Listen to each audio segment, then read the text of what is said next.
counts in connection with his attempts to overthrow the 2020 election. The attack on our nation's capital on January 6th, 2021 was an unprecedented assault on the seat of American democracy. It was fueled by lies. What this third criminal indictment means for his mounting legal troubles and the 2024 election. Plus, bear of a mystery. Tourists flood to a Chinese zoo over viral claims that one of the bears is really a human in a costume. What the zoo is saying in the videos, you have to see to believe. Then, hope is a rainbow. Hoda shares her latest children's book inspired by family and finding magic all around us. Can I tell you what gives me hope? Every single one of you sitting across from me. You know what the future looks like to me? Bright and shiny. Just ahead, her uplifting sit-down with young readers and the message she hopes they take away. And Taylor's tribute. Taylor Swift's special surprise for some of the crew who worked on her massively successful Eras tour. It's incredible that they would take that time and what it means to our staff to be recognized. What she gave to them beyond their wildest dream, proving kindness never goes out of style. Today, Wednesday, August 2nd, 2023.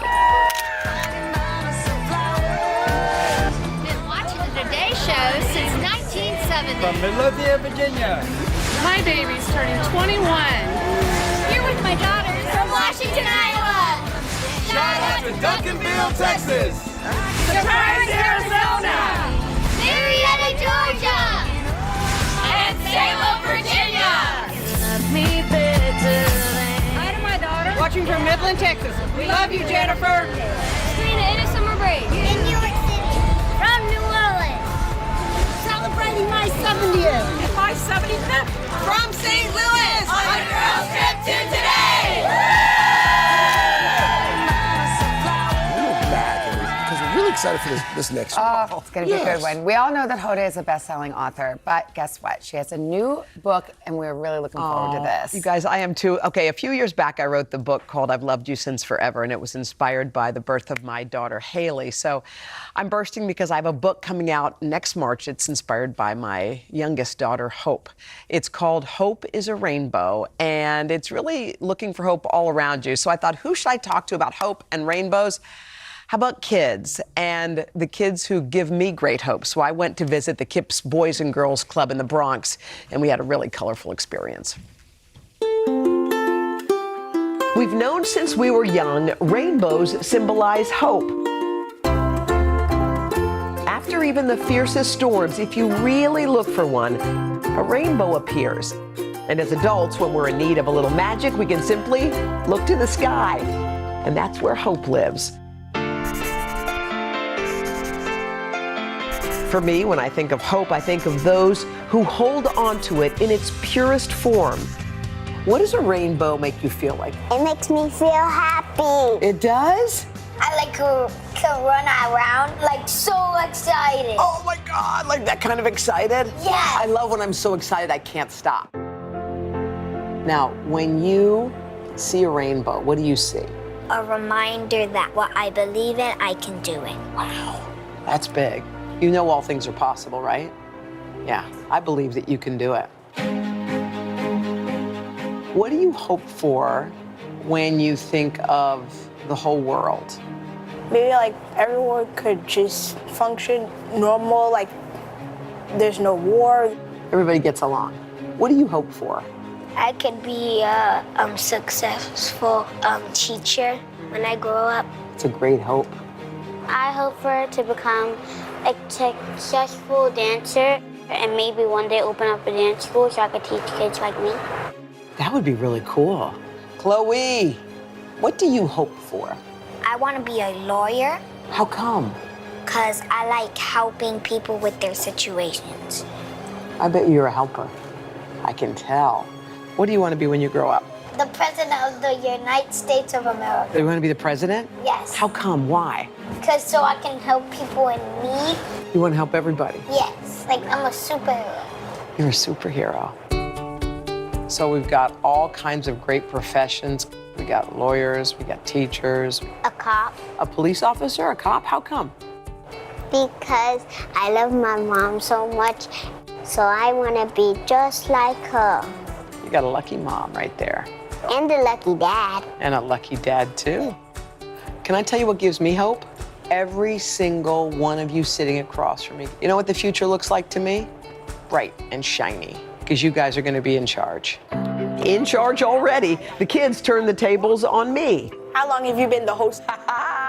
Y'all are so smart. I've been the host of the Today Show with Savannah for probably 6 years. What was your inspiration to be a host? I actually was scared, and I didn't know if I could do it.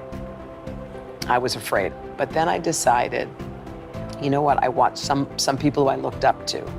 I saw Oprah and I saw Meredith Vieira. And I said, if they can do it, maybe I can try. Even when you're scared, sometimes if you just do it, you can make it through. And once you make it through the first time, you can do it over and over again. Guys, I have an idea. Should we do some painting? Who likes art? Me. Okay, good. So we're gonna paint? Yeah! Oh my God, I love painting. What should we paint? A rainbow! Okay then, let's do it. To help us with our rainbow of hope, we called in the Bronx-born artist who goes by Envy. She was nice enough to sketch us an outline so we could get to work. We remember the colors of the rainbow? Yeah! What color is gonna go on top? Red! The next one? Orange! The next one? Yellow! Green! Blue! Remember the last one?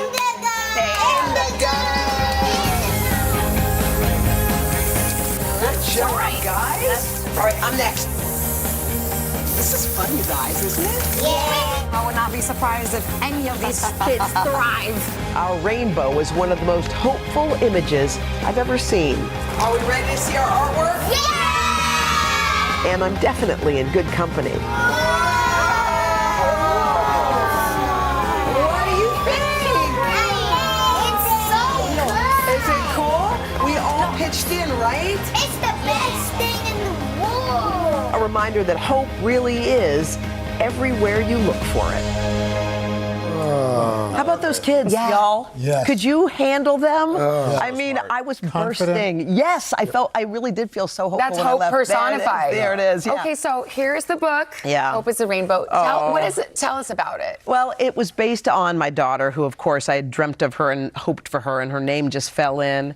And it just reminds me, and she reminds me, that hope's around every corner. No matter what you go through, no matter what hardship you endure, there she is. I wrote this a while ago before Hope was, got sick and is on the mend and all that stuff. So the perfect timing, I think, for now. Anyway, she is a rainbow, and so is Hope. So You're spreading hope with the And book. the illustrations are beautiful. Oh, this illustrator is awesome. Yeah, Chloe's amazing. So We have to wait 8 months for this thing to come out?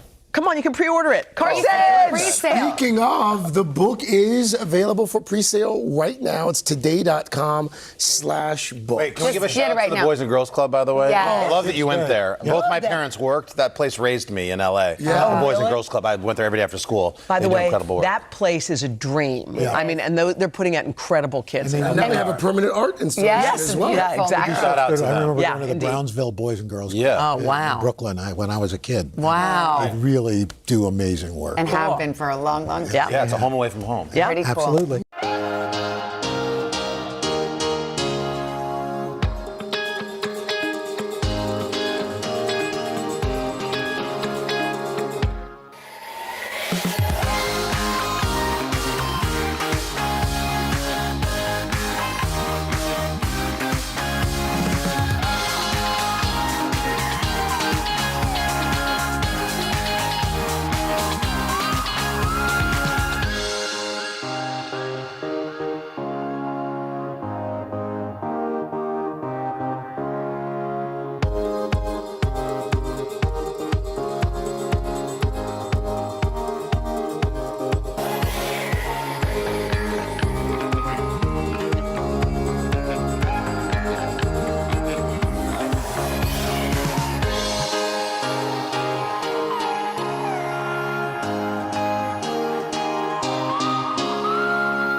We're back now, 8:36, with our Today in the Wild series. This morning, a closer look at one of the world's most terrifying and intriguing reptiles. We are talking snakes. I don't know what I did. Your snake imitation. It's been a summer of record-setting heat, and there's some new research out that shows that snake bites actually spike when it's really hot outside. And this is a topic that NBC's Emily Ikeda knows, shall we say, all too well. Yes, I'd say so. After a venomous snake bite tried to sabotage my wedding in the Smoky Mountains. And with snake bites and sightings on the rise in parts of the country, we are breaking down the do's and don'ts should you come face to face with the slithery reptile on your summer vacation. Amid a summer of scorching temperatures, I feel like my skin is sticky. Some new research on snakes could give you the chills. I just saw some movement. I looked down and there were 2 snakes just kind of perched. Based on snakebite ER visits, Emory University researchers found a significant jump in the likelihood of being bitten by a snake for every degree that daily temperatures increase.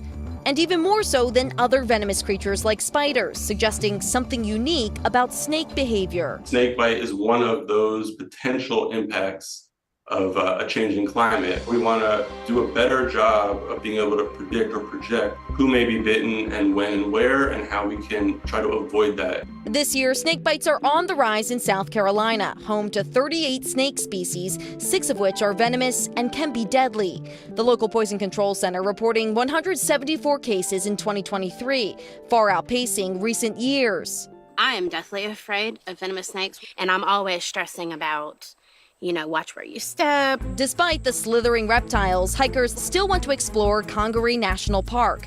And wildlife biologist Stephen Bennett says a little knowledge goes a long way. People are out and about. What do people need to know about snakes? They have no interest in you whatsoever. If you don't go up to it and threaten it or try to bother it, it's going to go away. It doesn't want to have anything to do with you. We wove through the tranquil floodplains in search of snakes. Let's see if anybody's home under here. I admittedly trailed cautiously behind Bennett, known locally as Snake Man. Blow your eyes down and you just scan it. They could be a couple feet from us and we have no idea. That's right. But the masters of camouflage are hard to find. They're hiding out. Taking cover under logs and in piles of rock and debris. We got a banded water snake right down there. Like the snake our crew later encountered, which can be aggressive and strike swiftly, but is not venomous. When you encounter a snake, stay calm and keep your distance. And contrary to scenes splashed across the big screen, all right, we have to suck out the poison. Man, I ain't sucking nothing. If you are bitten by a venomous snake, do not try to slash the bite and suck out the venom. Avoid applying ice and don't use a tourniquet. Instead, wash the wound, try to safely identify the species, and most importantly, get to a medical facility as soon as possible. A venomous snake tends to leave 2 puncture marks from its fangs, as seen here in a picture I actually took in the Smoky Mountains last year. A venomous copperhead bite landed my then-fiancé in the hospital the night before our wedding, an early test of the in sickness and in health part of our vows. It's midnight, which means it's our wedding day. After a sleepless night in the ER, the doctor cleared Pat just in time to hobble down the aisle with a swollen ankle and a truly wild story. Every year, roughly 7,000 to 8,000 people are bitten by venomous snakes in the U.S., but fatal bites are extremely rare. Should snakes prevent people from heading into the outdoors? Absolutely not. No. And in fact, it's really funny because, people would often say, oh, I'm so afraid I'll see a snake. And I'd go, yeah, I'm just really afraid I won't see a snake. So the majority of snake species in the U.S. are non-venomous and play a critical role in the Earth's biodiversity as both predator and prey. And if you're concerned about venomous snakes around your yard, a few things to keep in mind. Keep your grass cut low, install outdoor lighting, and clean up areas where snakes like to hide. Think logs, rock piles, and leaves. And guys, by the way, my husband's ankle has now fully recovered. No numbness, no swelling, no puncture marks. How was the first dance at the wedding? It was a little bit of a lean. There was a tilt to it. Yeah, with the grapefruit ankle. Yes, exactly. So now we have the almost unbelievable memory of the night before our wedding. You get bit by a snake on your wedding day, it's great luck. Yes, I have heard that. Right? Yes, yeah. absolutely. Snakes and rain. So. Emily, thank you. Thanks, and tell your husband thanks as well. Thanks. Yeah. Coming up next, guys, we have a batch of Today bestsellers. These are new. They're going to save you time, money, including a secret weapon to make your groceries last longer. Okay, but first, this is Today on NBC.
And this morning on today's bestsellers, we've got some home hacks. And the best part about these hacks, all of them, simple products, under 20 bucks. My mind is already blown by some of the things on this table. Here to walk us through them is Today contributor Alejandro Ramos. If you want to purchase any of these items for less than 20 bucks, you can scan the QR code on your screen.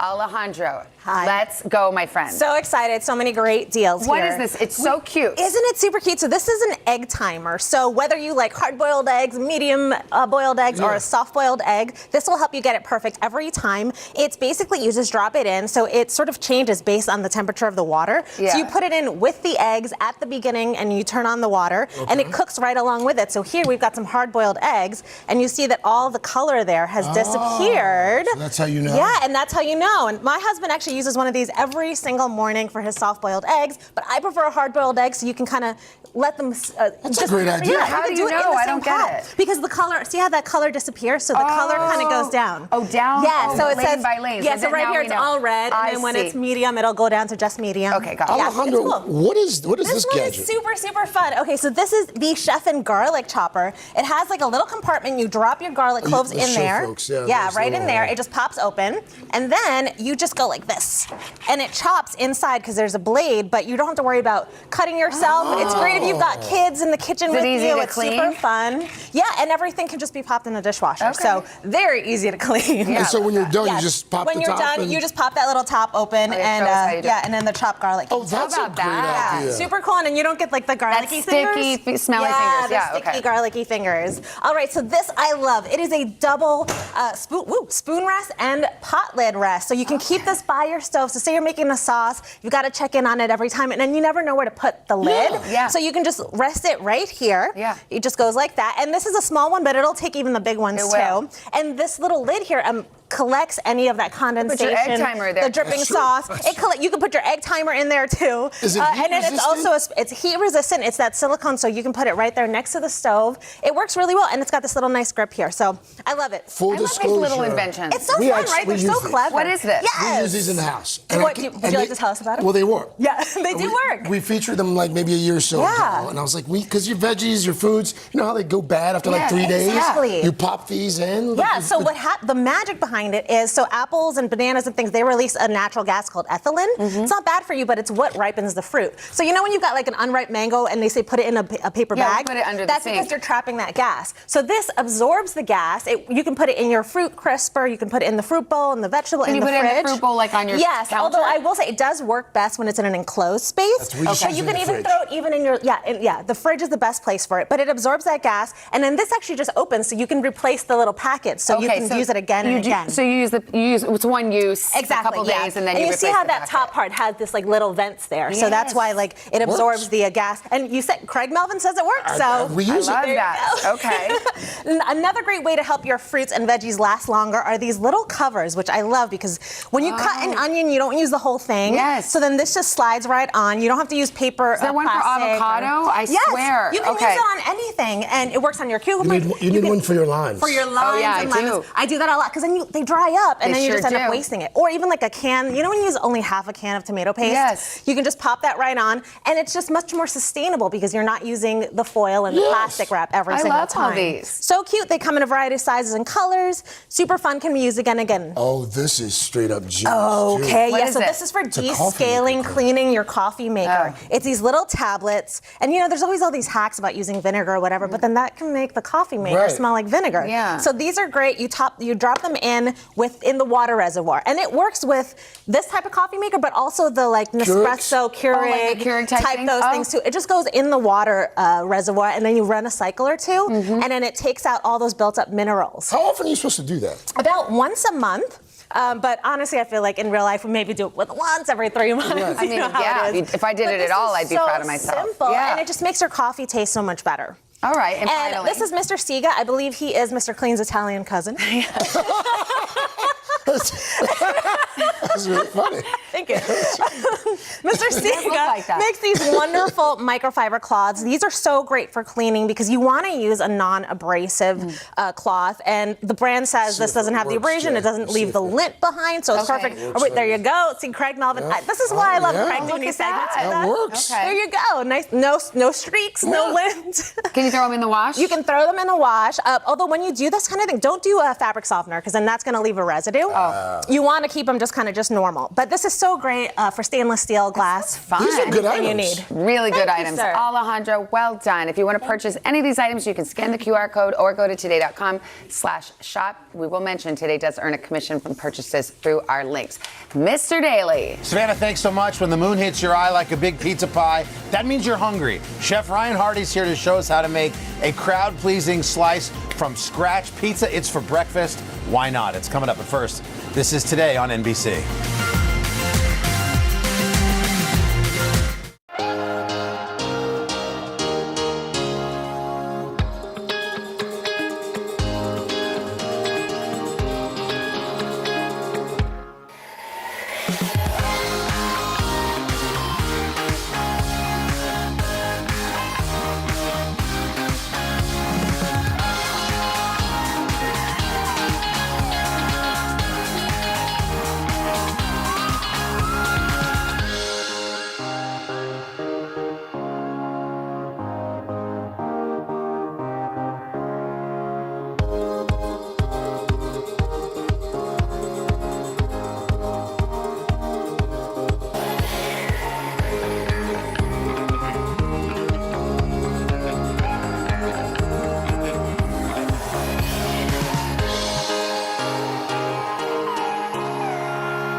And we're back with Today's Food this morning. Chef Ryan Hardy showing us how to make some home pizzas with recipes that are staples at his menu at the New York restaurant Pasquale Jones. This summer, he took the pizza out from the city to the beach with the reopening of the iconic Silver Sands Motel in Greenport, which we were just talking about. Chef Ryan, great to have you here. That looks awesome. That looks summer to me. Come on. The Pizza, new place. oysters in the sand on the beach. It's the way to go. We were saying Sometime. like family restaurants where you can bring your kids, where the food's actually good. Maybe there's a bar, and they can run around. There's a big bar. There's a great wine list. Sounds like there's a lot of good the stuff. new spot does just that. Yeah. So we're talking pizzas. I don't think pizzas have ever been more popular than they are now. They're selling the home ovens. But we were saying when we were growing up, a home pizza was an English muffin and some ragu and some cheese.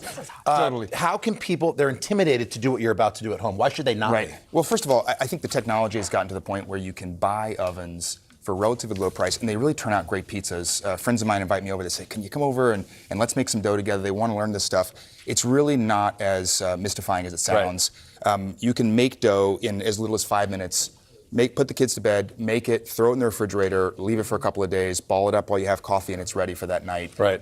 It's really that What easy. dough are you going to make for us today? So we're going to make classic Neapolitan pizza dough, and we've simplified things a little bit here in that it's just a couple of ingredients, and we're going to bulk ferment it. All right. This is 00 flour, and 00 is a flour that is it's a secret agent very, for flour. very exactly. Right? It's very, very fine. Yes, 00 exactly. And then we've put in a little bit of salt, and we've got yeast. This is dry active yeast that we put in here. You can use fresh yeast. There are conversions online if you like to do that. Right. I like to use dry active yeast because it's much more consistent for the process. We make pizzas on Sundays. I just want to say for people watching, if you want to skip the dough making process, you can. And you can go to your local pizzeria for like $1. You can get a nice little dough. They'll give it to you. They sell doughs now everywhere. So this is not a make or break on doing the home pizza. Correct. It's not. And it's not just in New York City where you can do that. I encourage people to go to your grocery store, go to the local pizzeria in your town and do that. We're going to mix the flour with the water and the salt. The salt's important. Once we get everything mixed together, we're going to add the salt after because salt kills yeast. So we want to make sure that things get a chance to get going. Okay. We're going to mix that for 4 or 5 minutes. Don't worry, it comes together. It's going to be a little bit of a mess. Then once it comes together, we're just going to put that salt in there, and we're going to mix that for about 5 minutes. And then we've let it sit. Yeah, so now we're going to take that. You can put a piece of plastic wrap over it, put it in your refrigerator, let it sit overnight. The next day, we're going to ball this pizza dough up and then leave it in your fridge again, or you can put it in the freezer. That's even better. And then pull it out. This is a double proofing you're doing. You can do either one that you like, okay? All right, well, and then you've got the dough here. Do you make pizzas, Al? Yeah. We do. Yeah. We do. I love it. Make the dough and everything? Oh, well, I buy the dough. And the pizza dough you'll see is nice and soft. You can touch that. Yeah, that's that's get in there. It's like your earlobe there. It I'm feels amazed how like you can fresh make it pasta so dough. thin, but it doesn't break apart. Right, and we'll talk about that. The sauce that we have here for classic style pizza, we don't cook it. A lot of people want to put that on the stove and cook it. We want raw tomato here. These are San Marzanos, but you can just use a great canned tomato. You can also use fresh tomato, but they're a little less water in those. We just mash those up with your hand or with a little masher here, and we put in salt. Our friend Chris Bianco makes great. Oh, he's the best. And he has in the cans they're super.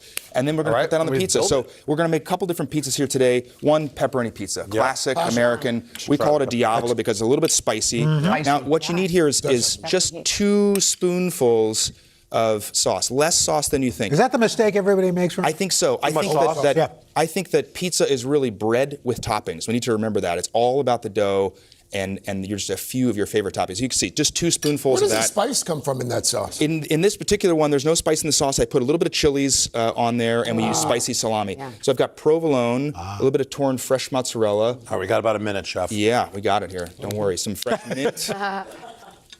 That's more time than I get in the restaurant. And then I've got some spicy salami. We're just going to put that on and move on. Okay. All right, so that's the classic. Okay, that goes in the That'll oven. cook off That's the classic. And then we've got the signature that we do in the restaurant and by the beach. This is clams that we've cooked. Now, before, this sounds a little strange. Clams on pizza is a very East Coast thing. I did not know this until I moved here, and I'm obsessed with it. This is cream that we have whipped with the juice from the clams. Okay. Put it on the pizza. Doesn't be like a white do that, Al? Do you whip the cream with the clam juice? I've never done that. Okay. I got about 30 seconds here, and Chef. we set that off. We've got the How's the clam pizza, guys? Good. Great. Something you would order? Put a little Something chopped different. clams Really down different. here. Clams on the I beach. wouldn't have You go thought to one about place. This is by the ocean at the Silver Sands. You're going to have some clam By pizza. the ocean. Well, Chef Little Ryan hot Hardy, chili. we want to say thank you to that. No, keep making, keep going. Yeah. Today.com/food. That's where you can get these recipes. Don't be afraid. Make the pizza at home. It's fun to do with the kids and the family. If you're in New York, hit up these restaurants. Pascal Jones is great. The new one out there in Freeport. Come see us by the beach. All right, 4th hour coming up. But first, a quick check of your local news and weather. Thank you, Chef. Appreciate it. Thank you.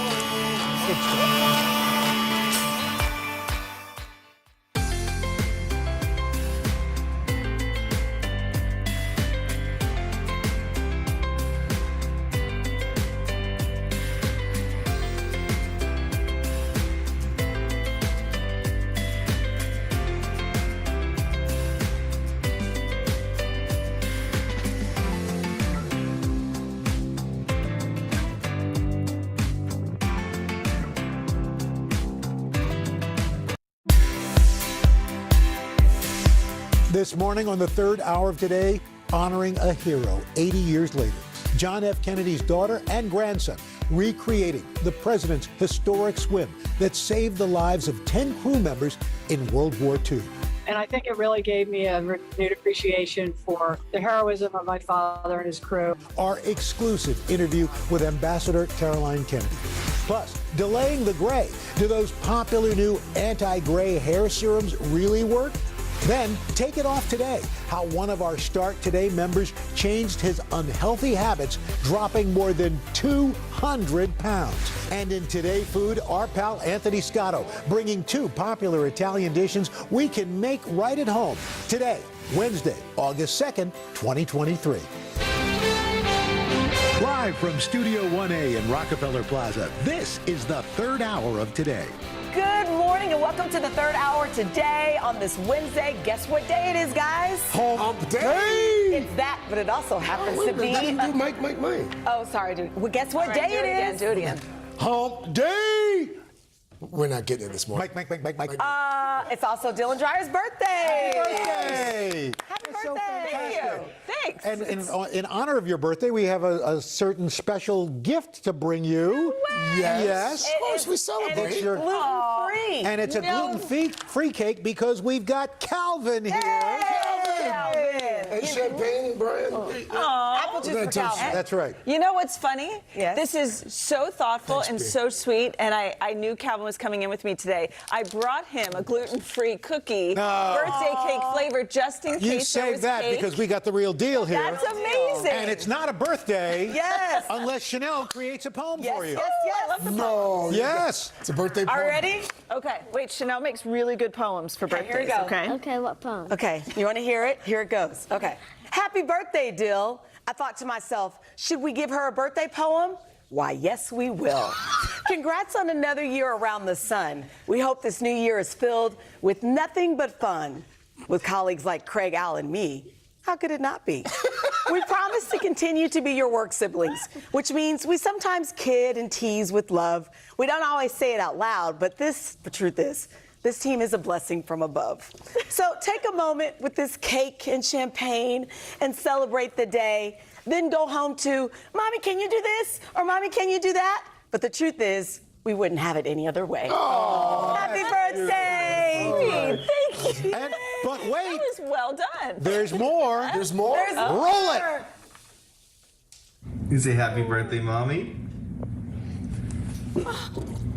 How about you, Ollie? Happy birthday, Mama.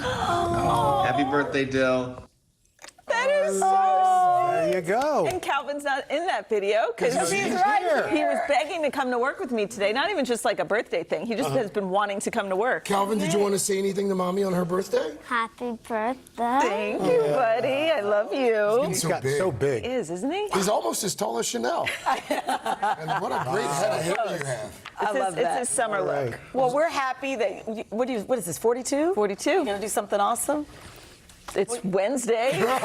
I'm turning 42. You know what? This is awesome. No, Brian made dinner reservations. Oh, They're okay. just at like 7:30 at night, which was kind of late. Are you going to stay up? I have to. Calvin, don't go far, okay? You should go down to the control room and help them. They need some help down there. You go down to the control room. And we'll get you a piece of cake, okay? And then you can talk in our ears. Gluten-free? Gluten-free, We're absolutely.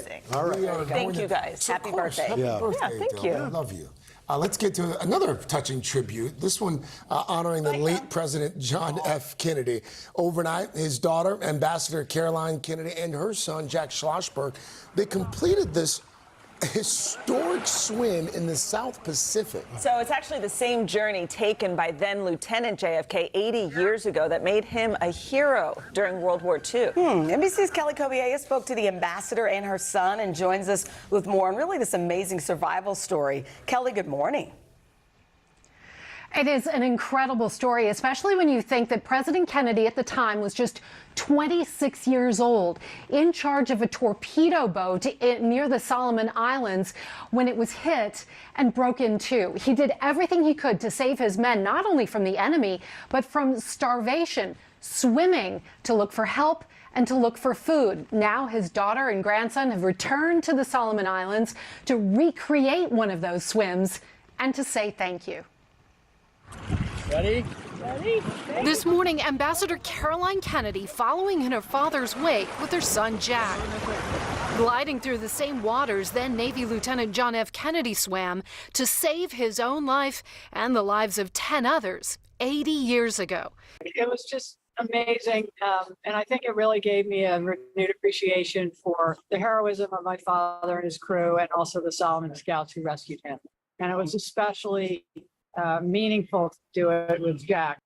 On the pitch black night of August 1st, 1943, Kennedy's PT-109 was slammed by a Japanese destroyer. The boat split in two. The crew scattered.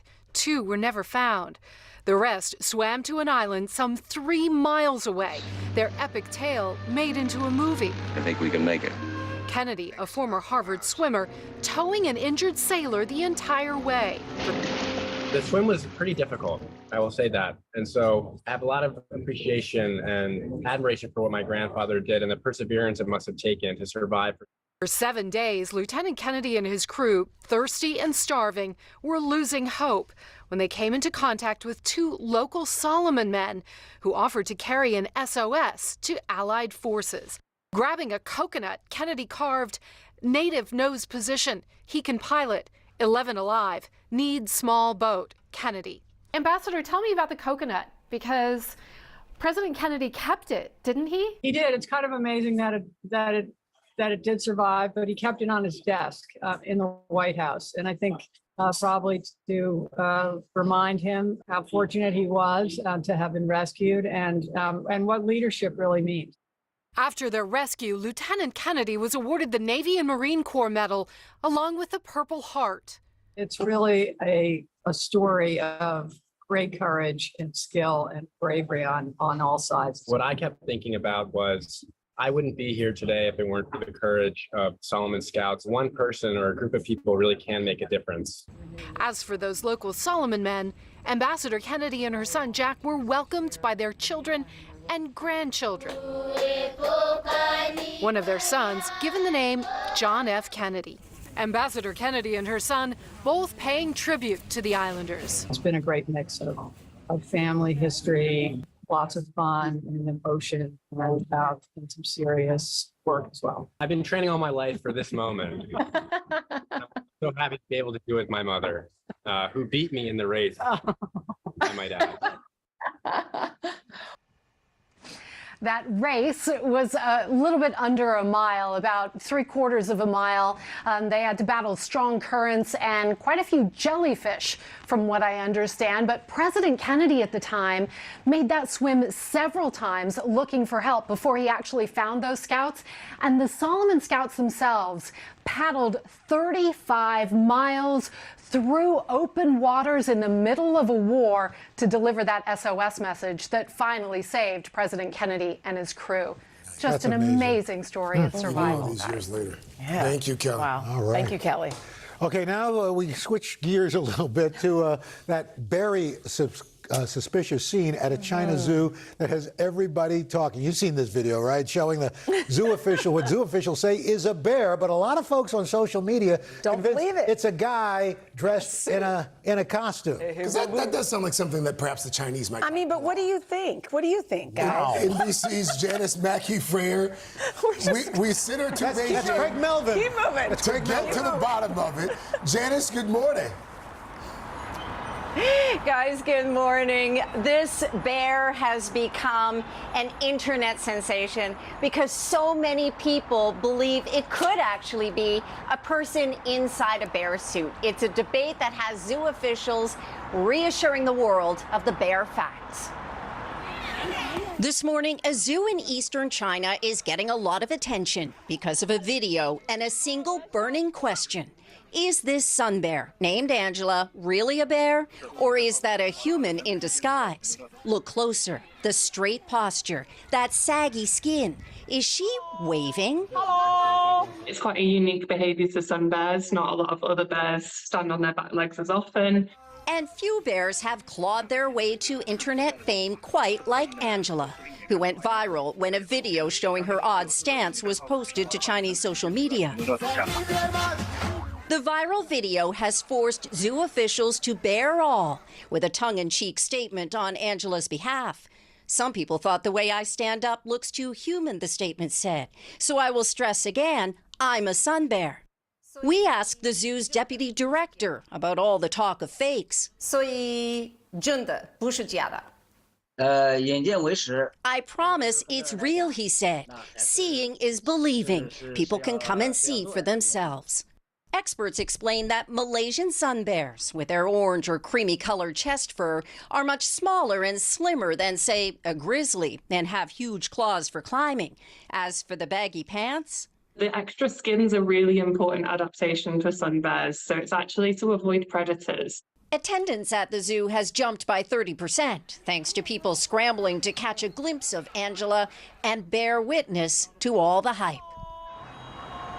The zoo's deputy director told me we must bear in mind that sun bears walk on all fours. So when they stand up, their skin is going to naturally gather and it's going to look a little bit wrinkled. But he has insisted time and again that Angela is fur real. Guys, very nice. Well played, Janice. Well played. When you actually see the bear go down on all fours, I do feel like it looks like a bear. Looks like a bear, absolutely. But when it stands, it has like a little extra wrinkle. Yeah, it's like a plumber bear. Well, yeah, but Very nice. so we all believe. Is that what we're saying? We believe. We believe. I believe. We believe. All right. Coming up on the you had a third pretty hour. good idea to figure out how. Coming up on the third hour, could there be a way to say goodbye to those pesky grays for good? I'm not worried about that. Vicky Nguyen taking a closer look at some products promising just that as the third hour of today rolls on.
This morning in Consumer Confidential, we are taking a closer look at those anti-gray hair products that you've probably seen on social media. They're everywhere, especially on TikTok. But the big question that we're asking this morning, do they really work? Here with more on the growing trend, NBC News senior consumer investigative correspondent Vicky Nguyen. I mean, I've seen these ads everywhere. Yeah. And they're probably targeting me because they Right. see You don't have gray hair. Well, now, gray hair. That's why I keep it tight. Just cut some out. High and tight, people, high and tight. Good morning to you. When it comes to looks, 30% of Americans surveyed say they spend the most money on hair color. This is according to Advanced Dermatology. So who wouldn't want to try a serum or a supplement that promises to reduce or delay the appearance of grays?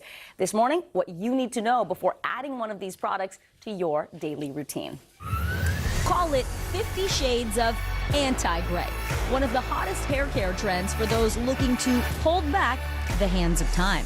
I recently found this gray hair treatment. We're hoping for the best. It's supposed to go deep into the scalp to the bulb and restore the hair color. All you have to do is target your gray areas. Some sharing their experience on social media, trying popular serums and supplements, promising to delay the gray. That's what it looks like. I'm also not ready. Just apply it kind of in lines. For any salt with my pepper. Feels nice. If anything, I'm at least getting a scalp massage. With 6 to 23% of the world's population showing at least 50% gray hair coverage by age 50, in the past year, search interest in anti-gray hair serum climbing 280% in the U.S. alone. We just have to kind of accept some facts of life, and gray hair is one of them. Dr. Mona Gohara is a board-certified dermatologist. What causes gray hair? We're all born with a certain number of hair follicles and a predetermined number of hair follicle cycles. There are little pigment-producing factories in our hair follicles called melanocytes that give us our hair color. Sometimes the melanocytes get tired. They just don't want to work anymore. And that's when our hair turns gray. She says anti-gray products aim to stimulate those melanocytes. Do they work? Can I make a joke and say it's kind of in the gray zone? Whether the melanocytes are actually nudged is questionable. I don't know that we have any definitive science to say that that's actually happening. One well-known plant-based serum containing ingredients like caffeine, peptides, and vitamins promises to deliver real, visible results in as soon as 90 days. According to its website, the company behind the serum bases the statement on a 3-month clinical study of 15 participants, of which 64% reported seeing less gray hair. For best results, the brand also recommends using its Gray Delay supplement, a blend of vitamins, antioxidants, minerals, and botanicals, described as ideal for those with little to no gray hair. While the Food and Drug Administration does not review anti-gray hair products for safety before they hit the market, Gohara considers them low risk for side effects, which could include irritation from serums or gastrointestinal issues with supplements. They're pretty safe, and that's why I think it's okay to try it on a small area. But she says check with your doctor before trying them. While prices vary per product, serum and supplement combos can cost $70 to $140, with most brands offering a discounted price when you sign up for a monthly subscription. Gohara says before spending your money, look to the root of the problem. It is 100% about our genetics. Now, there are other things that can give us gray hair, Vicki. There are some... Like my kids. Oh, definitely. Your teenagers. In a statement to NBC News, Vegamore says its serum helps reduce the appearance of grays on new hair growth, while its supplement helps preserve hair's natural pigment and delays grays. But here's the thing. Scientists could actually be closer to finding a way to actually reverse gray hair formation. A recent NYU study found melanocytes, those pigment-producing factories that move between the growth compartments in your hair follicles, they get stuck as we get older. So if researchers can keep them moving, they say they'll stop grays from Keep it moving, Grace. Keep it. Yeah. I will say, wow. I didn't notice a huge difference. I can't give up my hair color appointment. All right. It felt good, though. I'm right there with All right, you. our producers are saying keep it moving. Let's go. Exactly. That was great. That was great. Thanks, Vicki. All right, coming up, the inspiring health journey of one of our Start Today members who lost more than 200 pounds. We've got the big reveal of his new look and his new mindset, too. We'll be right back.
back now with our series Take It Off today, showcasing the incredible transformation of one of our Start Today community members. For the last 5 years, New Jersey dad Nick Bricker has been on a health journey to lose weight and get fit. We are going to meet Nick in just a moment, but first, here's his story.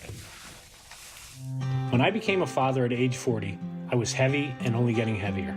I was drinking 10,000 calories of beer a day and eating big late-night dinners. My weight stopped me from being active with my growing son. At my heaviest, I was north of 425 pounds. After years of resisting change, in 2018, I decided to quit drinking, but without other lifestyle changes, the weight stayed on. 2 years later, I put the other pieces of the puzzle together, exercise and a healthier diet. At first, I couldn't last more than 10 minutes on my treadmill. Doctors said my lung capacity was at 30%. But with my son as my motivation, each day I walked a little further. After sharing my story in the Start Today group, it gave me a huge boost and a supportive community. Now, I haven't missed a day of walking in over 3 years. I'm proud to say I've lost 220 pounds, my lung capacity is back to 100%, and I'm the healthy father and husband I've always wanted to be. All right, so here's Nick a few years ago, and here's Nick. There he is.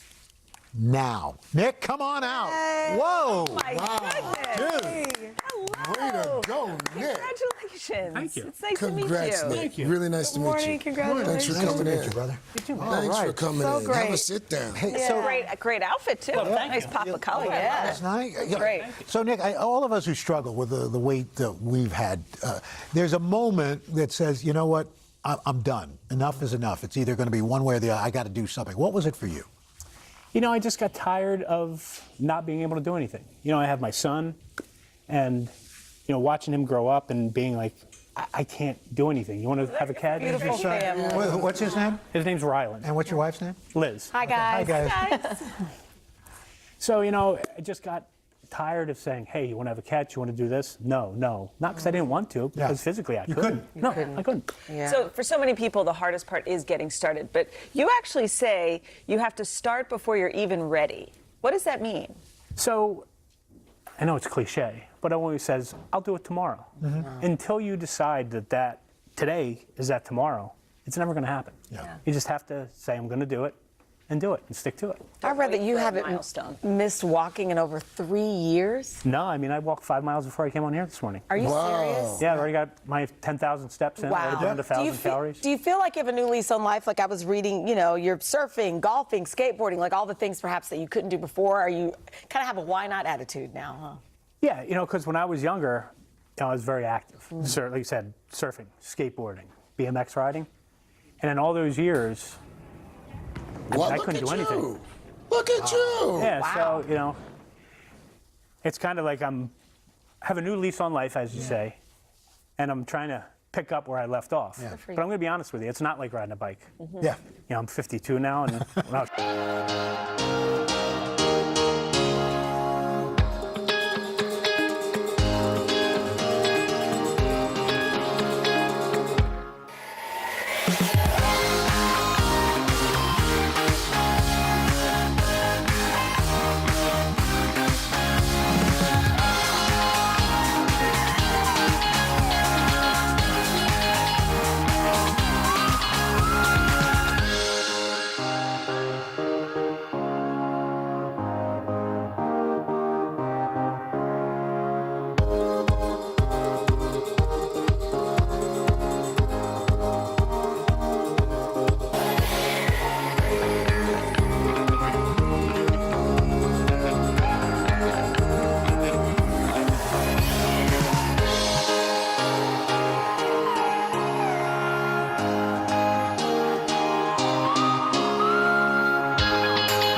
Right. It's not like that anymore. And falling is a little different now. The funny thing was, you know, when I turned 50, I told my son, if I lose the weight, I'll ride BMX with you. So we were in Pittsburgh for a race.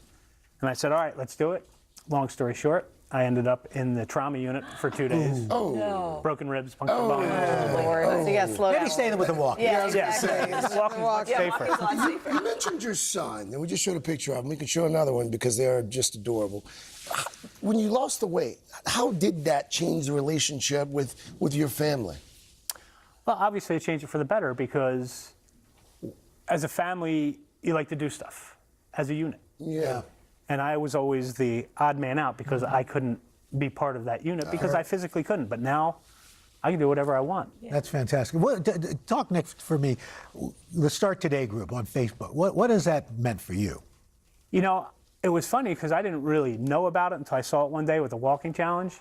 And I started reading into it. I'm like, you know what, this is a great group.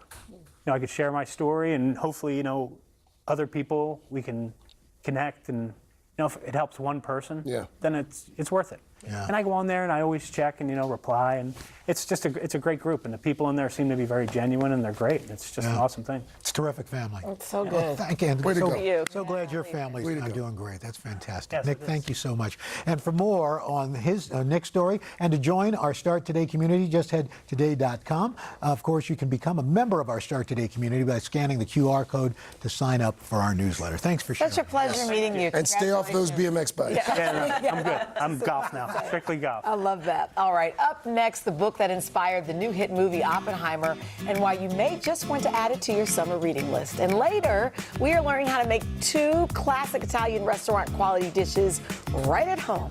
We'll be right back. Oh, I like the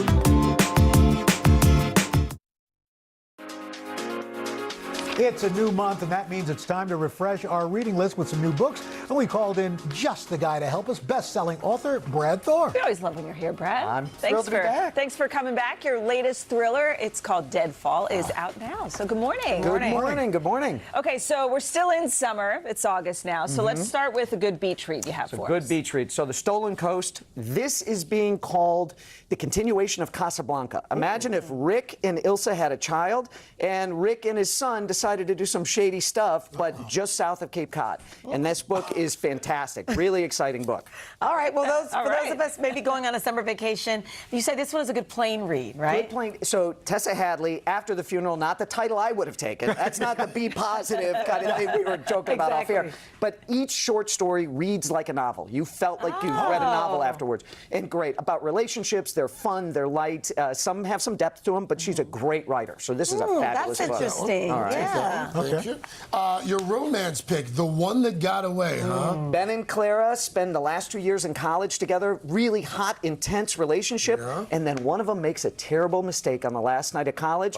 They break apart. They come back 20 years later. And the best review I heard about this is, this book will break your heart and put it back together. Oh, that sounds like a good one. Now, I'm actually, after I saw Oppenheimer, which is from our parent company, NBC Universal, I saw this and I got the book. And it's a deep read, but it's so good. I picked it up saying I won't watch the movie till I finish it. Wow. I have not finished it yet. But what's really cool about this is everybody who's ever written about Oppenheimer, they've only taken one slice of his life. This has everything, including his teenage years. He grew up with a lot of privilege, but also a lot of trauma. So it's very interesting to read this book. It's fabulous. And you've seen the movie. I've seen the movie. And is there a close correlation between the two? Well, it's in a different order. You know, it's based. The movie's based on that, but it's all there. Okay. Yeah, it's interesting. All right, Fred, you know your thrillers. So what thriller are you actually reading right now? So this one is fabulous by Remy Adelecki. And Remy, it's called Chameleon. This is a really cool thriller. Remy was a Navy SEAL who went to work for the CIA. He's now a director, an actor, and screenwriter in Hollywood. Ooh. Had this as a script, and people said, make it into a thriller. Write the book. It's very exciting about a black ops program at the CIA. He's of Nigerian descent, the lead character in this, and he's a master of disguise. And he's going after the Russians who want to take over the world. Great book. That's going to be a movie or a series. And he got in the handsome line twice, this guy. Oh, yeah. This guy's, he's done everything, and he's super handsome. All right, well, speaking of pulse-pounding books, can we talk about your latest thriller? It came out last week. It's the 22nd book in your Scar Harbat Spy series. I hear you were inspired by current international events. First of all, you're so cheery, and I'm always perplexed by that. You meet these folks, they're like, hey, and then they write these like Dark. Yeah. Exactly. Yeah. Where is that in there somewhere? Well, so with Deadfall, I was intrigued by what was happening in Ukraine and how much of it reflects. Francis Fukuyama said, history doesn't repeat, but it does rhyme. And there's so many things about World War II that are playing out in Ukraine now. It's very similar to the run-up to World War II. So I wanted to have a woman who decided to leave her law firm in Chicago to go over and help an orphanage in Ukraine. She goes missing. The United States government says, we can't send troops in, but we'll send our top spy to find her. And they say, find her and get even with every single person who took her hostage. All right. And that's the basis for Deadfall. Also sounds like a movie. Brad, thank you so much, My and pleasure. thanks for all your picks. And if you want to see more about those, head to today.com/books. Coming up, we're going to do some Italian cooking. Who better to have than our buddy Anthony Scotto here to share his chef's secret for the perfect stuffed mushrooms. Then later, we're going to catch up with country singer Brett Young. Got a brand new album out this week, and we'll get a special performance. Third hour of Today. I'll be right back. We can just stay here in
Welcome back with Today Food. Today we're cooking up not one but two delicious dishes set to make their debut at a brand new restaurant featuring our next guest and a longtime friend of the show, Anthony Scotto. Congratulations. Really a pleasure. Congratulations on everything. Thank this you is very, awesome very to much. have I'm you so here. happy I'm here. And it smells absolutely delicious. So this month he's getting ready to open up his second restaurant in Nashville. It's Yes. called Palato, which Yes. actually means Skin of a tomato or a bald head. I love it.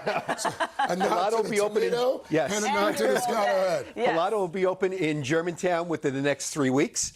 Luogo, which is currently there for the last 7 months, have been just absolutely fantastic. Yeah. We're so excited to be in Nashville. Nashville absolutely loves what we're doing. And the gist of the restaurant is family meals you would expect at. Yeah, Luogo is more of a fine dining New York type atmosphere. Right. Palato will be that homeschool recipes that your mother gave to you.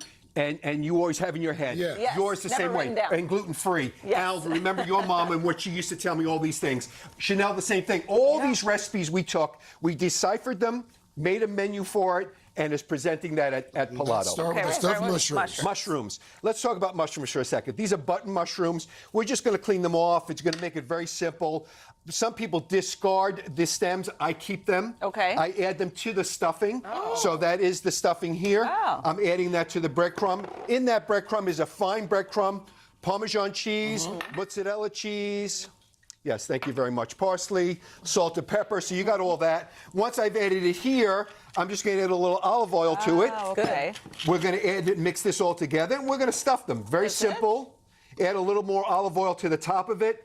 You're talking about a half an hour, 45 minutes. That's it. It's very simple. And then you're going to bake them, or bake them, please. Yeah, bake them 350, about half an hour. Nice. You're going to make them a little I bit gotta try crunchy and really cool. Yeah. I love a stuff. Oh my God. On the other idea of this, people have ideas about how they make escarole and beans. Right. People have escarole and beans. They take the canned escaroles, or they make fresh cannellini bean. They take the canned cannellini beans and they drain it or they don't drain it. So there's all these different versions of doing Okay. things. How do But you what do it? we've done with this, I use my mother-in-law Teresa's recipe. In that, I am taking a garlic and oil. I'm adding a little bit of red pepper to it. I've already blanched the escarole. Why do we blanch it? So there's different versions of this. You don't have to. Okay. You could stem it. It has to be cleaned well. Okay. But you still, in the end result, it winds up like this anyway. Okay. Some people will put it garlic and oil and just put it together. Some people don't. Okay. Yeah, but it's your decision. Do you? Do you. What we've done then is we're going to saute this real quick. We're going to add this to our beans. This is the beans with the juice in it. From the can? From the can. Oh. So that'll thicken it up. The way to loosen it up is just take a little bit of that water that you would do in the escarole with. Oh. Add a little bit of red pepper to your taste, a little salt for that wow. taste. Bam. And guys, again, this is all about living the life of what you did in the past that always made you feel happy. Good. Could you do the mushrooms like ahead of time and then for a party and then put them in the oven? These are somewhat room temperature. You can have these an hour from now. Yeah. It's got that crunch, right? Yeah. Sometimes this can be heavy. This is so light and fresh. So summertime, I would loosen it up. Wintertime, you can even add sausage to this. You can add ground beef to this. So this is not. This could be evolving. It's like a as base. It's a base. Exactly right. Just the beginning. Just the beginning. Just like what you're doing in Nashville. And then you're taking over the world. I am so happy. Yeah. We love having you here, Anthony. Thank you so much. very much. Thank For you. these recipes and more, head to today.com/food. All right, up next, we've eaten, got a full belly. Who's ready for a little music? Yeah. Got a little country. Little All country right, for you. just like Singer Nashville. Brett Young, our third straight guest from Nashville this year, actually. Brett is here, ready to perform a new song of his brand new album coming out on Friday. Don't miss it right after this.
The City Music Series on Today is proudly presented to you by City.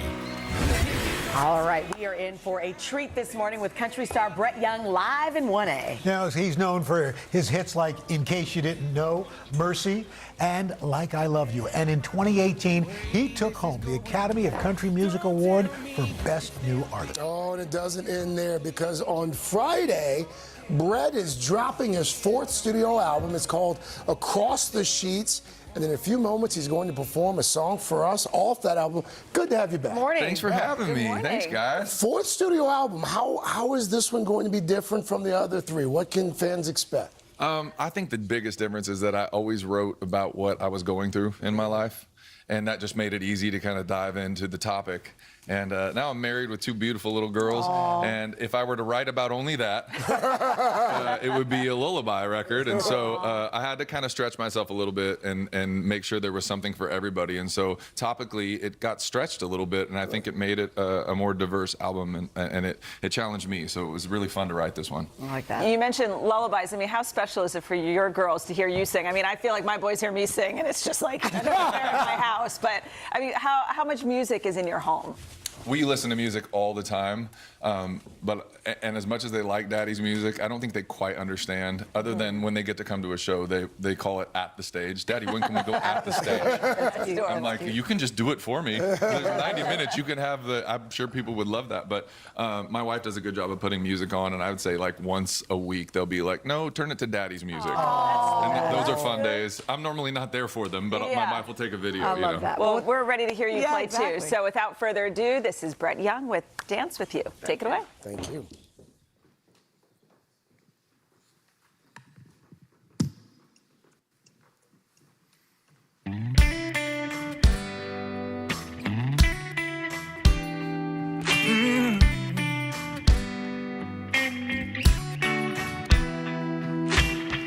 When you need a hand, when you need a shoulder, when you need your space, or for me to pull you closer, I can be your sunshine on a rainy day. I can wipe your tears away. Just pick out a song I can hold you to. Go on, let down your hair, baby, kick off your shoes. They say life's a dance, and if that's the truth, I only wanna dance with you.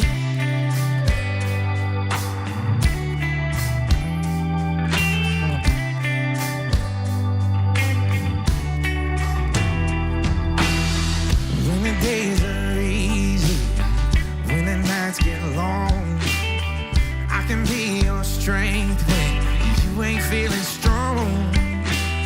Close your eyes and don't forget to breathe, and then follow my lead, and we can pick out a song I can hold you to.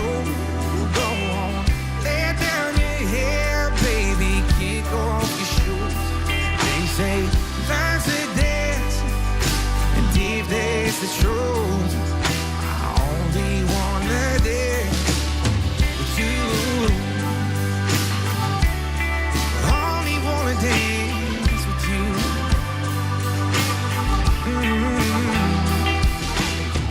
We only get so many moments, and it'll all be gone before we know it. So pick out a song I can hold you to. Let down your hair, baby, kick off your shoes.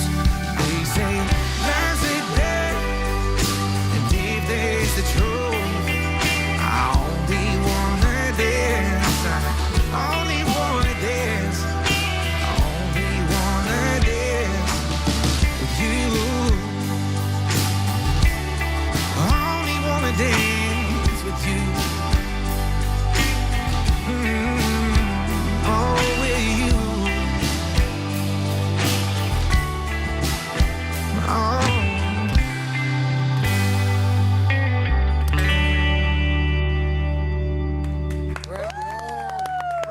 Young. Oh, Feel good music. Beautiful. and your band too. You guys are Just great. So much. terrific. Yes. That's Yeah. beautiful band. Looking band we've had. There you go. Sometimes I miss lyrics just looking at them. They're so pretty. Yeah. It's going to be a great album, Sounds Brett. good. Thank you. Thank you as always. Again, that album, Across the Sheets, it is out this Friday. Make sure you grab it. Third hour of today, right back after this. Makes me want to sing. I wish I could sing.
for us on a Wednesday Look with who our got friend some Cal. drumsticks. That's pretty cool. Hey, coming up tomorrow, we're going to be talking wrestling with the WWE's Cody Rhodes. Cody Rhodes, son of the American Dream, Dusty Rhodes. Oh, that's Wrestling loyalty. I love that. But first on Hoda and Jenna, LL Cool J is here today. We'll see you here tomorrow. Bye-bye.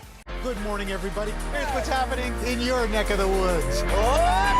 You deserve to be celebrated. Way to go, Reynolds. Oh, Al, you're all of our heroes. Y'all love Al Roker. Welcome to today. So happy to see you guys. Would you like my boost? Yes. Back, here we go. Sometimes we just do things to help. That's our Hoda. Happy birthday. We got an awesome crowd, y'all.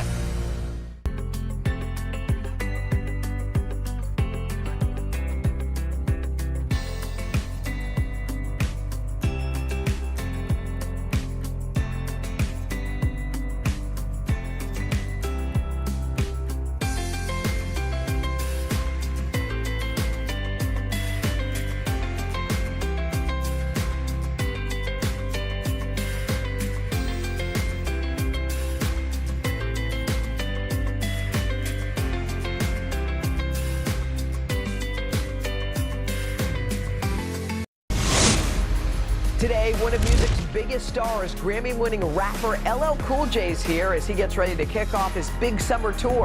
Plus, I've got some exciting news to share, so grab your kids. You don't want to miss it. And your votes are in. We'll reveal the winning Tuesday looks that Donna picked out for us.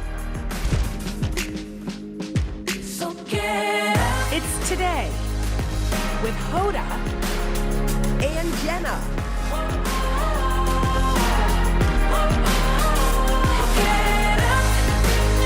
It all starts right now. So Hey!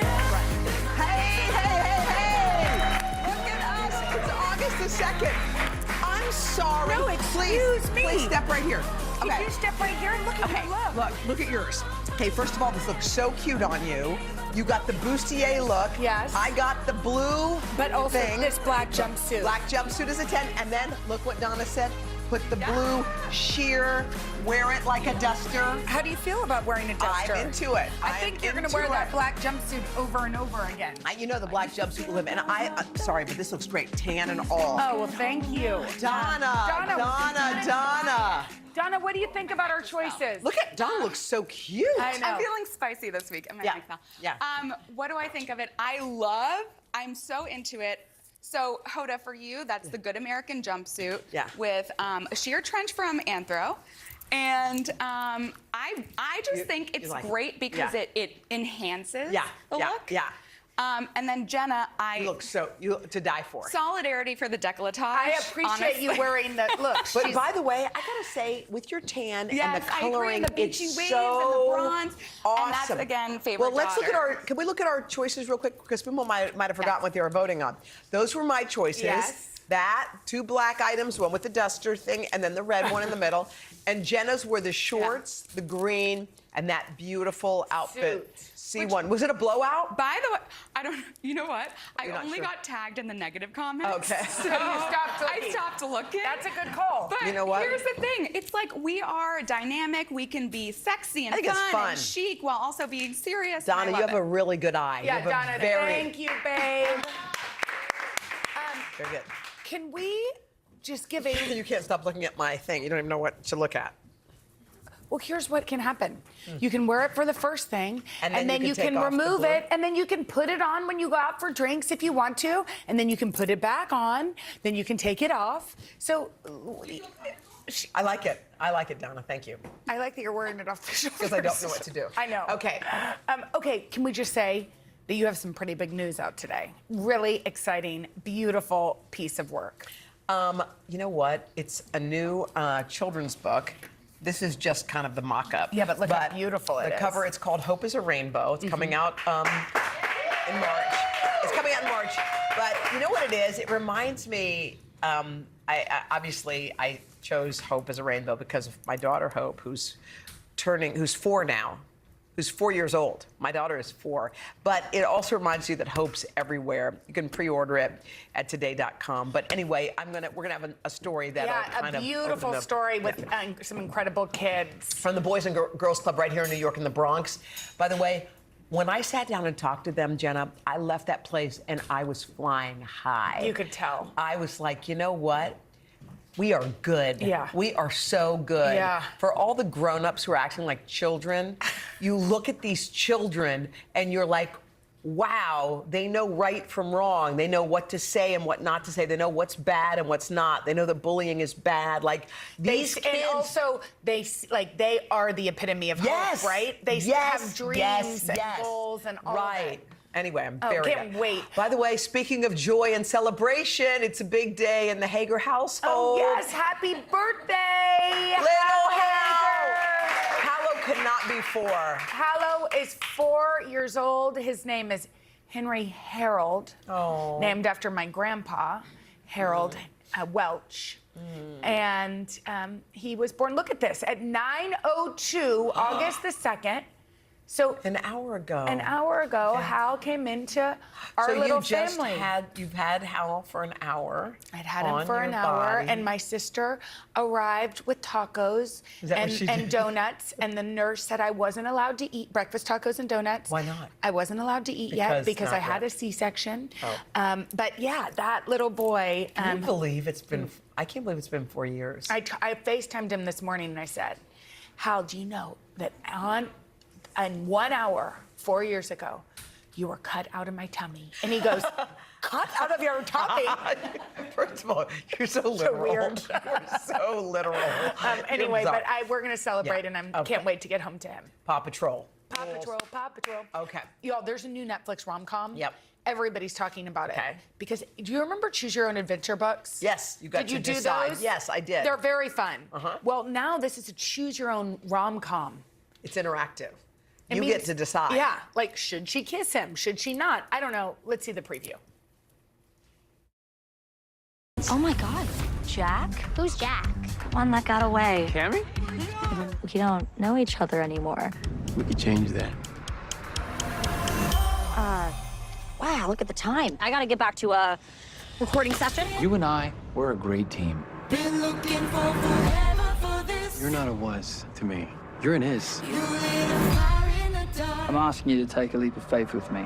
This is the fun part, when you don't know how it ends. All I want is you. Damn. Cute. You're not into it. You know why I'm not into it? Because it's cute, but I don't want to choose the whole plot, because then you decide that she goes with Paul. Yeah, you decide. You want to know, like, is there something they're revealing to me later? Yeah. Is there something that we don't know about him? But if you're choosing him, you're going down that road, you know? And also, some people like me and you don't really want to work that hard when we're watching. No, you just want to eat popcorn and tell me what's coming up next. Exactly. Make them fall in love or don't. The closest I'll get is the movie Sliding Doors. Oh, I loved that.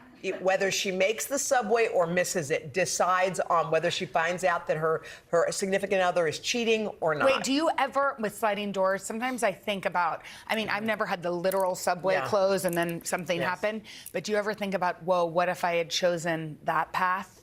Yeah. With a different... Yes. I think that. I think we've all thought it. Yeah. It's like, what would life have been like going down that road? By the way, I had the weirdest experience yesterday. I took the one train to the LIRR, which is the Long Island Railroad, and I rode. From the minute I got on that subway to the minute I got on the train when I went to Long Island, everywhere I looked, someone was doing something kind. And I'm not kidding. It was the weirdest experience. I walked up and someone was scanning somebody through the subway because their card wasn't working. And then I looked over here and someone was helping someone. And I watched the ticket guy be patient as this person was looking.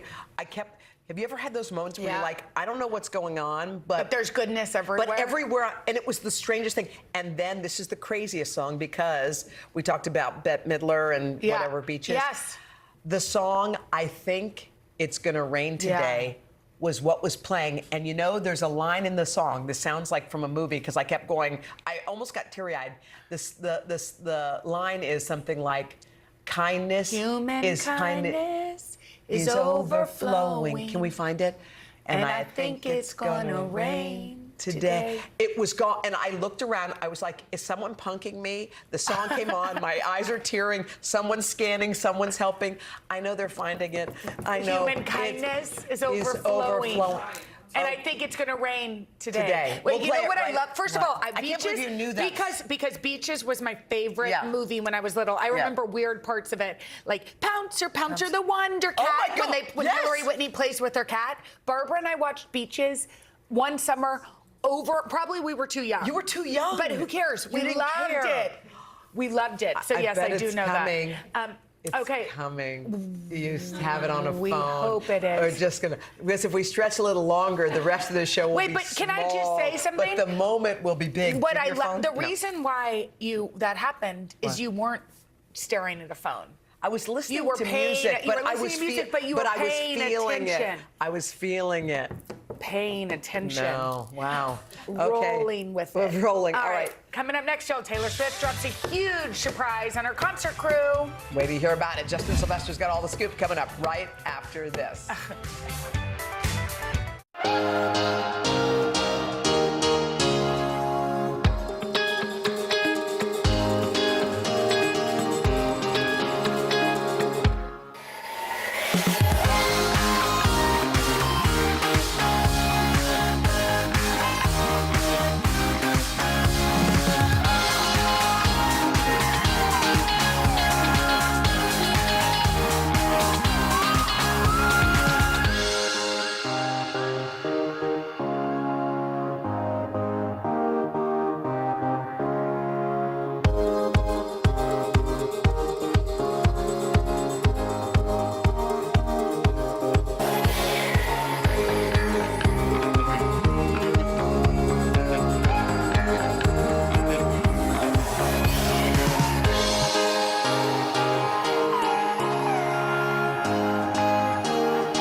Broken windows. We found it. We found it. Wait, just this. Here it comes. Pale dead moon in the sky streaked with gray. Human kindness is overflowing. And I think it's gonna rain today. Come on, Bet. That's so good. Oh, Bette Midler From Beaches. We need to watch Beaches again. Yes. Take us back. Oh my God. Look Oh what's my happening. gosh, and you know what? There's lots of beaches in Los Angeles where we have made Justin Sylvester cry. Isn't that one of those? Come on, Justin. You guys, I sat in hair and makeup for 45 minutes, and you're gonna make me cry before I even start? Yeah, I know. That was, oh God, that was amazing. Okay, talk to us about Harry Styles turning some heads. Okay, Harry Styles is making news this morning for two different reasons. The first is he was on vacation after his whole tour. You know, he went for 3 years on the Love on Tour tour. But fans noticed that when he got out of the water in Italy, he had something on his thigh that we have never seen before. It seems to be, do you see that? Yes. Do you see that? We see it on that man thigh. We sure do. Well, fans are starting to say that it looks like an Olivia tattoo. Well, it is Now- an Olivia tattoo. It definitely looks like it. And you know what? They broke up 8 months ago after dating for 2 years. And of course, we haven't seen this tattoo before because Hoochie Daddy Short season just started in June. But other fans are saying that it might be from a One Direction song. But I think it's for Olivia. Personally. No, it's for Olivia. And they dated for a long time, Yeah, so he's so- got lots of tats. I love okay. it. Okay, so Taylor Swift did something that I think is unprecedented. I don't think any musical artist has done what she did recently. So what went down? If I quit NBC tomorrow, you know why. There's one reason and one reason only, and that's because I'm going to work for Taylor Swift. She has been on the Eras Tour. It's been highly successful, and it's taken a lot of hard work to put it on. And she knows that. She went ahead and gave over $55 million in bonuses to everyone on her crew. I'm talking caterers, I'm talking lighting guys, I'm talking everyone. And the truck drivers, there's 50. She gave them each $100,000. Now, Hoda, we got 6 to 8 weeks to learn how to drive a truck, honey. We are going on tour with someone. But by the way, that's life-changing money right there. That's not just a bonus. That's a life changer for someone. That's amazing. Yeah, that, she did generosity. We adore her. And she's giving it away to charities too. Yeah, to and Second so Harvest. is Harry Styles, by the way. Okay. Harry Styles, $6.5 million. I mean, this is going to start a ricochet where every celebrity is going to do this after going on tour. I'm telling you. Yeah. Speaking about big tours this summer, I mean, Beyonce has to be at the very top of the list. Yes. Talk to us about who was in New York, what happened. All right. She was in the tri-state area. And first of all, new costumes, new wigs, new attitudes. Baby girl brought it for her home state, okay? But Madonna was in the audience with her kids. She went backstage. But the person everybody is talking about is the fact that Oprah went ahead and set her alarm for the pre-sale to get those Club Rennie tickets. And she was in the audience dancing with Tina Knowles. And you know how Oprah has been famous for reviewing books and things on her show? Mm-hmm. Well, baby girl, Oprah went ahead and reviewed Beyonce. Take a look at this. I couldn't scream. I couldn't. I was in awe. I am in awe of that kind of talent, that kind of synergy, what it takes to do that kind of expression, that kind of anointing. I mean, that is a thing that's coming straight from a source that creates the planets, okay? That is like the most extraordinary thing I've ever seen. The most extraordinary show I've ever seen. I mean, the most extraordinary show she's ever seen from Oprah. We have people on our staff who went to see Oprah, and went to see Beyonce, and they said, we said, what'd you think? And they said, look at Oprah's review, that's what we think. We don't have the words, but Oprah does. Oprah can figure it out. So funny enough, we have to correct ourselves. Oprah actually wasn't talking about Beyonce. She was talking about Hoda with Shania Twain. That was an old video. You know what? Justin, wait till you get here. All right, we love you. Okay, you can catch him hosting E! News weeknights at 11 on our sister network, E! Coming up next, hip hop's turning 50. Oh my gosh, we're celebrating with the King of Queens, LL Cool J, right after this.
Good morning. Welcome to Today. Every day, We are adding to the star power in our studio. the biggest names, only on Today.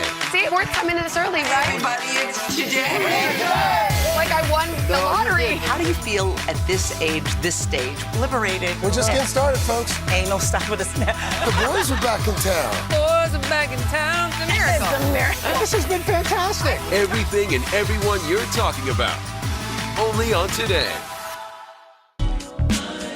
LL Cool J is a two-time Grammy winner, a Kennedy Center honoree, and a Rock and Roll Hall of Fame inductee. In short, you know, he's the coolest. He's That's the it. coolest. Yeah. This week, LL is marking the 50th anniversary of hip hop with the Rock the Bells Festival in his hometown of Queens. As we said, the King of Queens. The Come King on. of Queens. Okay, wait, this weekend is going to be epic. It's gonna be a lot of fun. You know, myself, Run DMC, Kings from Queens. And then you have everyone from Queen Latifah to Ludacris to Redman and Method Man to De La Soul to MC Lyte to Yo-Yo to Boot Camp Click Reunion. Rakim, Big Daddy Kane. It must be fun just getting together, like It is. everybody together in one spot. It feels like a high school reunion or something. Yeah, it's a lot of fun. I mean, it's just a lot of fun to just get all of these timeless artists in one place. You know, DJs, Kid Capri. There's going to be, a day spa, a food A that's day like, spa? oh, yeah, it's incredible. It's got it's it incredible. all. You know what's Yeah. so cool? When they said hip hop's turning 50, you know how you have to look back at your notes a second time? Yeah. Does it feel like that to you? You've been there since practically the beginning. Yeah. It does? Yeah, it does. It feels 50 years. Yeah. Nah, you know what? I feel real good. I feel the energy. This idea of just being able to bring this kind of festival to Queens. Yeah. Being a fan of the music of the culture from day one. Yeah. Listening to the tapes as they came out of the Bronx. Listening to the Cold Crush and then hearing later on the Force MCs and then guys out of Harlem, the Crash Crew and different artists and Treacherous 3 and what Grandmaster Flash and the Furious 5 did. So to me, this 50 years of hip hop celebration is really just about introducing some of the earliest stuff to the world. This is so a lot of people out there are really cool, but a lot of people are only familiar with some of the more recent things. Yeah. It's kind of like recency bias. It's not on purpose. Yeah. It's just the music, the culture got bigger. Yeah. So now we're like kind of reintroducing ourselves to a whole new audience. Yeah. So you have Cool is everybody's that? discovering Remember it. It's us, incredible. Okay, so 50 years of hip hop. Are there moments that stand out to you? I mean, there have to be. A ton. So many. And you're about to go on tour again. Going on tour. Look at you, hitting it in August? Yeah, I'm going August 11th. We start down in Baltimore at the arena down there, and the Roots Band will be behind me, and it's going to be like one nonstop mixtape when I'm on tour. So instead of there being set changes and stuff like that, it's just going to be nonstop. How cool is that? It's going to be crazy. How do you prepare for something like that? Like, what are you doing right now to get ready? Right now, really, I'm just in the gym so that, I don't bend my elbow and get exhausted trying to drink a glass of water. You know what I'm saying? Like, that's what I'm worried about. Yo, you see your man L? I'm definitely not going to be the next meme. You know what I mean? So You're getting in shape. Yeah. I'm working on that because I just want to be able to do the show in a dynamic way and give the fans something amazing. I'm not phoning this in. No, you know what you're I'm saying? really You don't, doing by it. the we're way, you coming to don't do it. phone anything in. No. You're known as an iconic actor, musician, rapper, but you're also a dad, a father, a husband, and a grandfather. Yeah. What's your grandfather name? What do they call you? Granddad? Yeah. What's it like to have, look at, What's going on here? What's happening here? I mean, This it's is just the love. cutest. It's just love. Love It's just all beautiful. over. Listen, in life, if you're gonna, it's like, it's like being a king and just having a larger tribe. You know what I'm saying? And just, making sure that everybody's straight. It's the best feeling in the world. You know what I'm saying? And I hope everybody could, Feel that one day. You know what I'm saying? It's amazing. I just picture you as a young little boy, 8 years old, doing your thing. Yeah. People manifest and they get where they want. Yeah. What do you think propelled you from that little kid to this guy who's sitting here on the couch about to go on tour again? Well, look, I believe in God. And also your imagination, it is a preview of life's coming attractions, right? And your attitude does determine your altitude. Yeah. And then the fact that dreams don't have deadlines, when you combine all that and you imagine yourself at the highest level, like, I didn't just wake up and say I'm gonna do this. Like, I see these arenas sold out and I see people coming in the door and I see the festival sold out and I see people loving what I'm doing and I just always believed that you could take it to another level while being true to who you are. Yeah. You know what I'm saying? Like, I don't have to be anybody else, but a lot of it has to do with attitude and faith and action. Well, you gotta action. listen, learn, and action. That's the Yeah. you worked hard for all this. Of course. You work hard, but you know, it's like working hard, like a farmer works hard when they go out and plant the seed. Yeah. But there's still some universal forces involved. Yeah, totally. To get that crop. Totally. You see what I'm saying? Totally. What did you say? Dreams don't have deadlines? They I don't. like that. Dreams don't have deadlines. They don't. Come on, They don't. Okay, They don't. We're gonna do something really fun coming up next. Okay, with let's LL. get it. Stay around. All okay? right, let's do it. Right after this. You're right. Dreams They don't have deadlines. Want a t-shirt?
Hi, everybody. Good morning. Welcome to Today.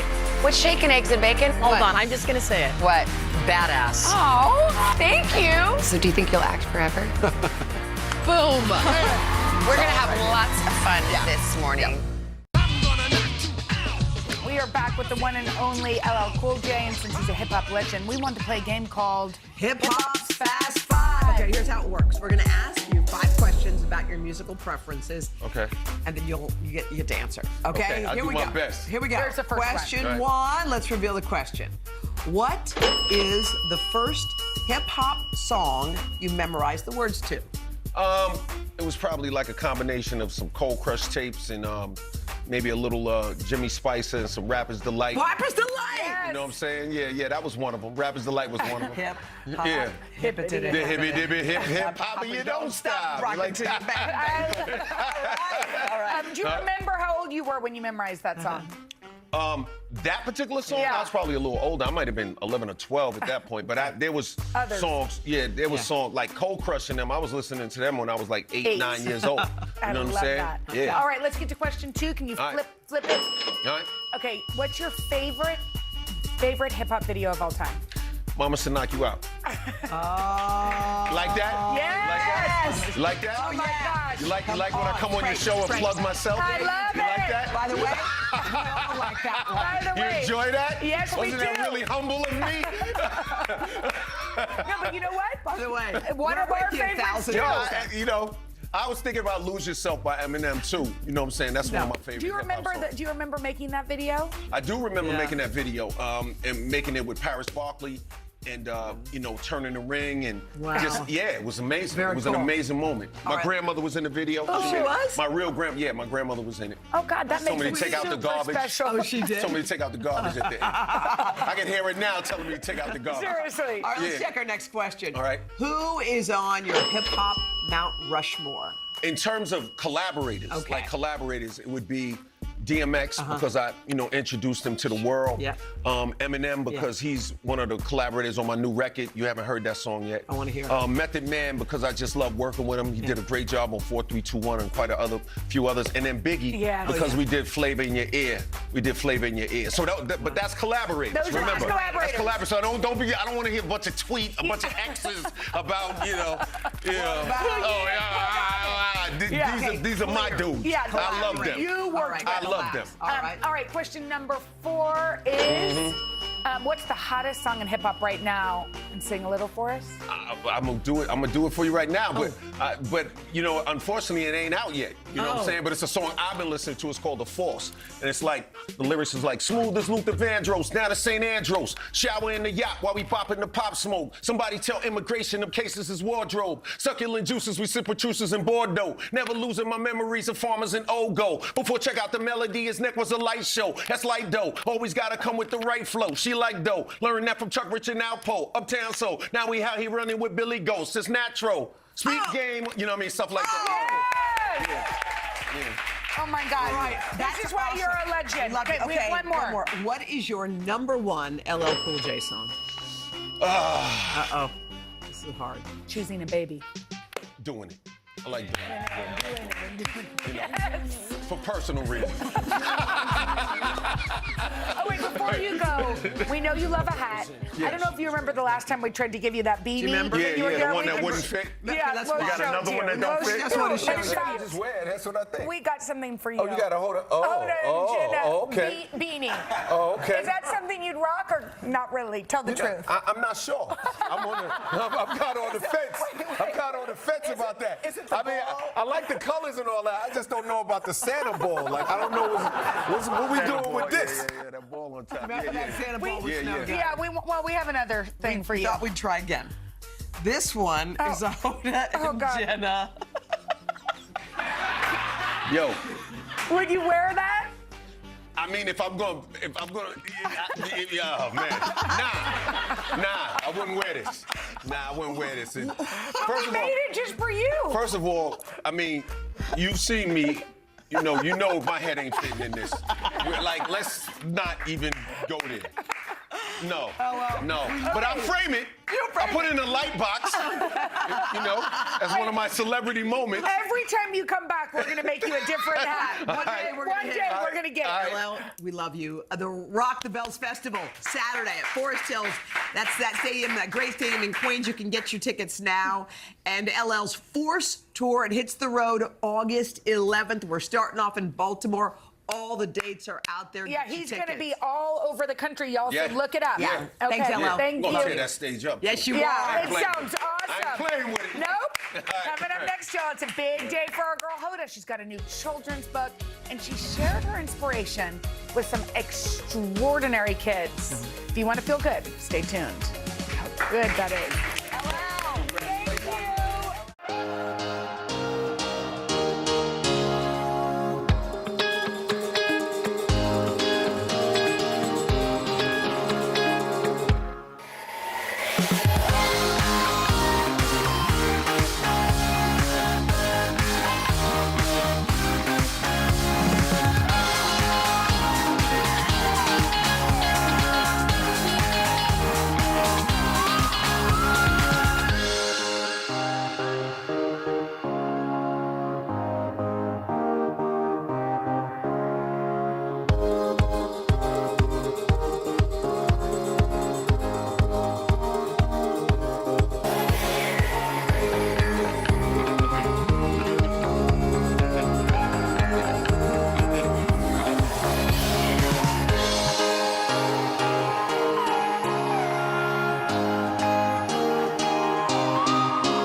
Incredibly exciting day around here because Hoda has a new children's book. Oh my gosh. Okay, I wrote one a while ago called I've Loved You Since Forever. That was when Haley was born, and now for my 4-year-old Hope, I have a new book. It's coming out in March. It's called Hope is a Rainbow. So in honor of its release. So what I decided to do was get some incredible kids together at the Chesapeake Bay Boys and Girls Club.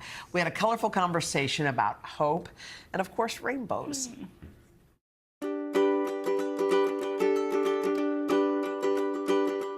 Hope, for me, can pop up in all sorts of places, like in new friends or a warm breeze. But nothing truly represents hope like kids who hold the key to our future. My chick. Where do we look? Because I want to look good. Hi. Hi. This is so much fun. All right, guys, I want to ask you some questions, okay? Tell me what your favorite color in a rainbow is. Teal. And that's your favorite color in the whole wide world? Red. Violet. Violet. When you see a rainbow, what do you see? A reminder that what I believe in, I can do it. That's big. You know all things are possible, right? Yeah, I believe that you can do it. What do you hope for? I could be a successful teacher when I grow up. It's a great hope. What makes you happy? What makes me happy is seeing the rainbow. Did you ever think you could touch a rainbow? Yes, yes. It was like, boop, boop. I thought that there was a gold pot at the end of a rainbow. Turns out that was a lie. There's no gold pot at the end? No. Oh. What makes you happy, Diamond? Dance. Dancing? What do you feel like when you dance? When I dance, I feel very confident.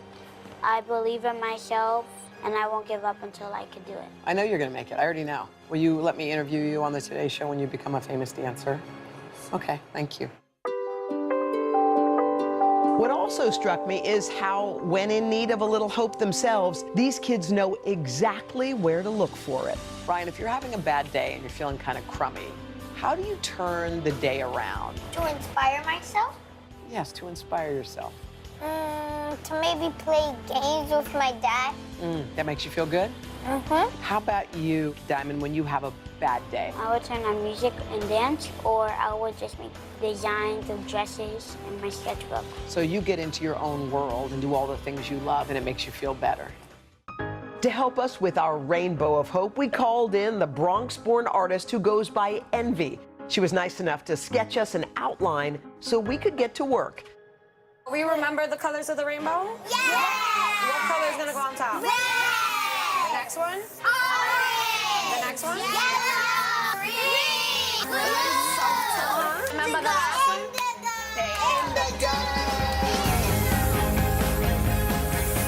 Good job, guys. All right, I'm next. This is fun, you guys, isn't it? Yeah! I would not be surprised if any of these kids thrive. Our rainbow is one of the most hopeful images I've ever seen. Are we ready to see our artwork? Yeah! And I'm definitely in good company. What do you think? It's so good! Is it cool?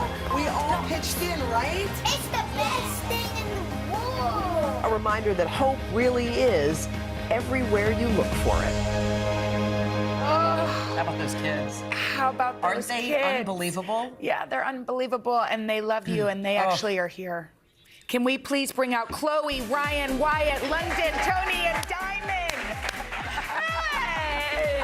Hey! Oh my God! This is so funny! Oh my God, you're here! Hi, guys! How are you? Here, bring it on him. Oh my God, I feel like crying. I can't believe you all came. You guys, how fun was it to paint with Hoda? We have so much fun. Was it awesome? Was it so fun? Okay, I want to make sure all your moms get to see you on TV and your dad. Yeah, turn Remember? around. What did you say you wanted to be when you grow up? A police officer. What did you want to be? A teacher. What do you want to be? I want to be the president of the United States of America. And what do you want to be? A lawyer. What do you want to be? A dancer. What do you want to be? Content creator. I remember. Y'all, hope is all around. Wow. Yo, and Hope is a rainbow. It's available for pre-order right now. It's a beautiful book. Just head to today.com/books. Coming up next, y'all, from artwork to wallpaper to window treatments, designer Thank tips you guys for coming. and tricks for bringing I a can't little believe color you to your can't see home. what's happening right now. Awesome! Y'all, we're so You guys, we surprised her! I'm so surprised! We surprised her!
that's how I know. Today's gonna be great, gonna be great, gonna be a good day. Today's gonna be great, gonna be a good day. All right, when it comes to home decor, we want all that upscale custom look. So today we're gonna help you out. Interior designer Nathan Turner created these showstoppers from stunning living rooms to kitchens and bookcases, and he's sharing some easy ways to bring elevated looks into your own house. Hi, Nathan. Hi. How are you? Okay, I'm great. gallery walls, like they're tricky. They're cool, really, but they're like, hard. Scare people. And this is a great example of one that I did with this company called Mented that takes the guesswork out of it for you. I told them I had a neutral wall, I wanted a lot of color, and they sent me this as an example, and I was like, good to go. Yeah. Let's do it. So they make the choices for you? Yes, Oh, they make the choices. You can obviously change them out. But what I love about it is it has a little bit of everything: a painting, a photo, different frames, and I think that's the key So to they a good also gallery. suggested art for other rooms. So can we see the before and after? So this is the amazing thing about this company. So you send them a picture of your wall, your actual living room, and then they send you back choices photoshopped onto your wall so you can see what it's going to look like. And then they ship it to you, and you can hang it yourself, or you can have somebody come out and install it for you. Oh my gosh, that's amazing. So it's basically like doing what I do. So I'm showing you how to not have to hire me, How to design which is kind of stupid. Okay, so we hear that custom wall treatments, not wall treatments, what are these called? Yeah, custom window treatments. Window treatments. You know, It's a this is window. the one thing that separates a home and really elevates it and makes it look like a decorator did it, for Okay. sure, hands down. Okay, so your friend, you did 2 rooms, right? I did 2 rooms. This company, the Shade Store, is amazing. Basically, what they've done is taken my process as a decorator. Oh wait, that was the before and after and right made there? it available to everyone. Yeah, so that's the after. This is my friend's son's bedroom. She's going to kill me for showing this on TV. And then that's the after, and it's a motorized shade, which is amazing because I mean, that seems expensive, is it? Slightly. The great thing about Shade Store is that they have different fabric options, so you can find something that In your works price within your point. budget. Why are you trying to put yourself out of work? You keep telling us to I do know. things. Well, you that- know what? You can not hire me, but you're going to miss out on my sparkling personality. Totally. So it has like, you know. Okay, so this is one you So did you're with the gonna push Shade the button, Store. what's gonna Yes, look at this. What Now- I love about custom curtains, it's not only the aesthetic that it matches your windows and doors perfectly, because everyone's windows are different sizes. It's that everything has different, needs. So I love a sunshade behind and then a curtain or a shade in front, because sometimes in the day, the heat is blaring, and you don't want to close your curtains and be sitting in the But dark. this looks so chic. You also did one in a dining room, right? I did one in the dining room, and it's the same thing. The layer thing's a very decoratory thing to do, to have 2 layers. Okay, cool. So now we're moving on to whatever this is. This is room in a box. And it's Wait, what is room in a box? It's exactly what it sounds like. A married couple, the Novogratz decorators, they've By the way, created I went this. to high school with them. You Wait, did? what? Yeah. You know the room in the box people? No, I know the Novogratzes. Okay, well, they're there- very famous. Could there be more than one Everybody Novogratz? No, there's only one. There's only Trust me. one. Yes. Well, the here, design this is a great idea that they came up with. I look at them as like a really great starter. Like here's, this is a kitchen room in a box. It is exactly what it says. You get for $3.49 the little bar, or the little You get this island, whole the thing? little rug. So you just open a box and there's all your kitchen And there it stuff. is. And then you're done. Yes. We have Angela's- another room, Angela's Angela's office. Well, let's see Is this our girl, Angela? Okay, this is the her before. Okay. And then the box shows up. Wait, what? You can get the wallpaper as an add-on, $44 a roll, and it went from that to that. What a for difference. $3.49. Wait, Angela, that's a major Isn't difference. that great? Your new chair. Now you just have to call the Shade Store. Yeah. I'm Yeah, kidding. exactly. But how cool is that? That's incredible. Yeah. Wow, this is all smart. Yeah, all so smart I ideas. think it's such a great thing for people starting out. Yeah. Someone Yeah. sending your kid away to college. Yeah, totally. You know, it's like boom, it takes the guesswork out of it. Well, for you. Nathan, we still want to hire you. Don't Okay, give us thank all God. your See, secrets. thank God somebody does. See that sparkling personality? Yeah, it's worth it. Yes. All right, we'll be back right after this. That was so great. That was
Tomorrow, rapper extraordinaire Snoop Dogg will be here. Amazing. Plus, designer to the stars and Project Runway mentor Christian Siriano. We're going to see you Thursday. Yeah, because today's Wednesday. Bye. Bye. Welcome to today. So happy to see you guys. Would you like my boost? Yes. Back. Here we go. Sometimes we just do things to help. That's our Hoda. Happy birthday! We got an awesome crowd, y'all.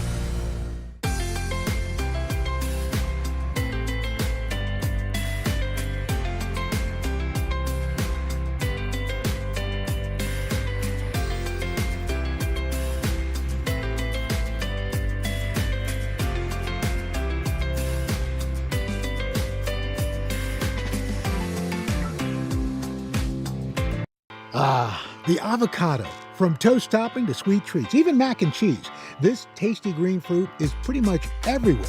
But did you know the most popular variety, the Hass avocado, was developed right here in Southern California? So I came all the way across the country to find out how farmers and restaurant owners are making sure we're enjoying these for years to come. It's time to head out of Studio 1A and hit the road for a new kind of culinary adventure. Follow me as I taste some of the most iconic foods around the country and meet the families behind them. Together, we're going to learn how a good meal has the power to connect us to our past, our future, and each other.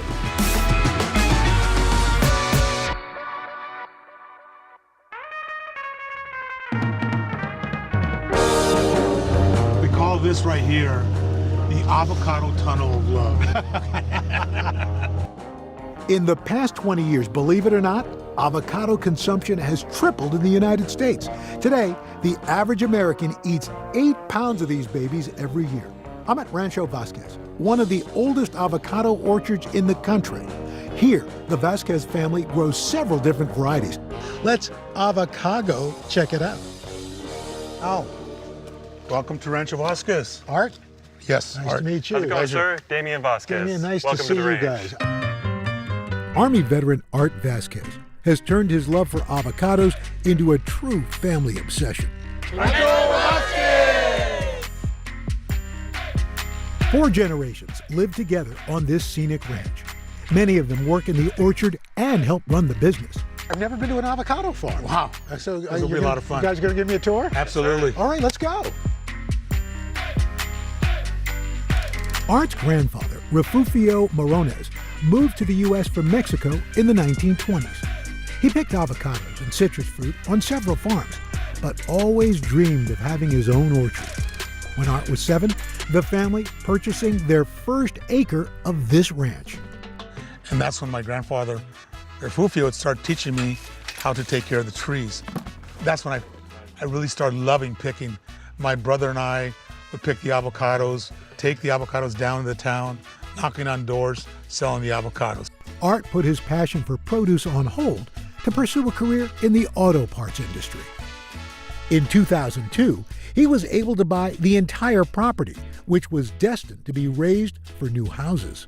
We've taken it from 250 trees all the way up to 3,750 trees. This is something, a sustainable legacy that I can leave here and teach my children, grandkids, and the family how to work the earth, how to grow things organically. Art had also saved a piece of Golden State history. Avocados are native to Mexico, but some of the first avocado trees in the U.S. were planted in L.A. County in the mid-1800s. Henry Dalton, a wealthy trader who owned ranches in California, fell in love with the fruit during trips to Central America. In 1848, Henry planted the first avocado tree in Azusa. So when he moved to Los Angeles and he took over and bought Rancho Azusa, he knew there was fresh water coming from the Azusa Canyon. And so because of having the fresh water source and the awesome soil, he knew avocados would be great here. During a tour of the ranch, I got to see a living part of that history.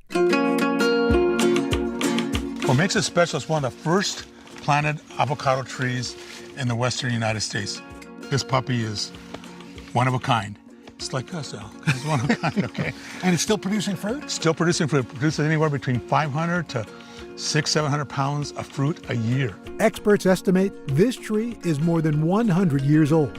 It produces a type of avocado known as the fuerte, in Spanish meaning strong. It was the first avocado variety to thrive in the United States because it can withstand cooler temperatures. But in the 1920s, a new variety emerged in SoCal that would ultimately dominate the world market. A guy by the name of Rudolf Haas, he was actually a postal carrier, but his hobby was growing. So he had an orchard at his house about 20 miles from here, La Habra Heights. The Haas avocado was a total accident. An amateur farmer, Rudolph had purchased some mystery avocado seeds. When the tree matured, he was surprised by the dark, bumpy fruit it produced. And that really took off commercially because it has a thicker skin.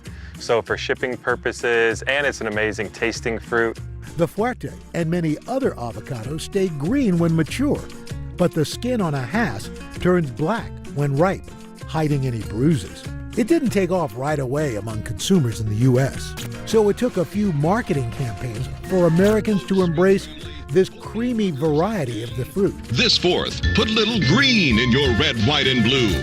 Today, 80% of avocados grown worldwide are Haas. Now here, this is one of the first Haas trees commercially ever planted. Got 2 Haas trees right here. Until the 90s, the majority of avocados consumed in the country were grown in California and weren't available year-round. But all that changed in 1994. President Clinton made NAFTA the law today, linking the United States to Canada and Mexico in one large trading bloc. When NAFTA passed, avocados from Mexico became available everywhere, and folks could enjoy them anytime. Today even named avocado toast a top trend of the 2010s. Avocado toast. I'm not sure how this happened, but there came a time in the past 10 years when people began to realize that their lives were not complete without it.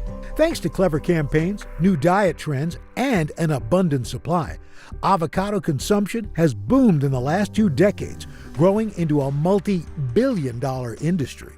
Now, 90% of those avocados come from Mexico. However, this has led to major environmental impacts, like deforestation. Rancho Vasquez wants to combat the negative effects of monoculture farming. As an organic orchard, they follow strict guidelines to help protect the land. How have the trees and what you grow tried to lessen the impact on the environment? We pick the weeds by hand, or we weed eat, because it's all organic. Yeah. So we don't ever spray any weed killer or anything like that. The deer come and eat all the lower leaves and skirt the trees for us. And they turn that into natural manure. Now, when it comes to picking, avocados require a gentle touch. So we still do it the same high-tech way they did it 100 years ago. Wow. You And got this is a my picking grandfather's pole. pole right here. Really? Yeah, this is one of the old school ones. So you can pick any of these you want. Okay. So yeah, you just slide it right up till the avocado goes in the basket, and then you pull on the rope. There you go, you're almost there. Pretty different. You're doing pretty darn good, you A know? little bit further, and then pull the rope. There you There go, it you is. got it. Good job. Here's a catch. Ta-da! There you go, My that's first a nice avocado. one too. It's gonna take a week to a week and a half right now to ripen and let it get soft. How about going and tasting some? Yes, sir, we picked some about a week or so, so they'd be perfect for you. All right, let's do it.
Believe it or not, there are more than 400 varieties of avocados. Rancho Vasquez in Azusa, California sells 6: the Fuerte, Hass, Lamb Hass, Reed, Pinkerton, and Gem. Each has a different shape, taste, and growing season. I've never seen such a round avocado. The ranch's avocados are prized by chefs and customers for their high oil content. That comes from the area's climate, nutrient-rich mountain soil, and secret farming techniques that have been passed down for generations. The higher the oil content, the better the tasting fruit is. And then the longer it'll stay green. You can taste and see the difference with their organic Hass. It just keeps it Wow, really you can literally fresh. see the oil coming out of it. Yeah, so if you want to try just a little chunk, we'll give you a little chunk. Oh, that's great. Next up, the family favorite, Fuerte. Oh, really a different flavor. Absolutely, absolutely. It's almost like a saltiness and a creaminess in there. Aside from his wife's guac, Art's favorite way to eat avos is actually with honey. It's called avocado dulce, which is avocado candy. Oh my gosh. Oh, that's fantastic. Isn't it great? I would have never thought of that. Guys, this is just amazing. What does it mean for both of you to be owners of this legacy? This is a legacy I do want to leave. My family, my grandkids, Damien, and this will be around for, I'm hoping and praying, for at least another 100 years, you know? And what does it mean for you, Damien? Oh, it's like he said, just a place where history can keep going. Because the trees were here before us, and they're gonna be here after us. So we're just kind of stewards of the land in the meantime.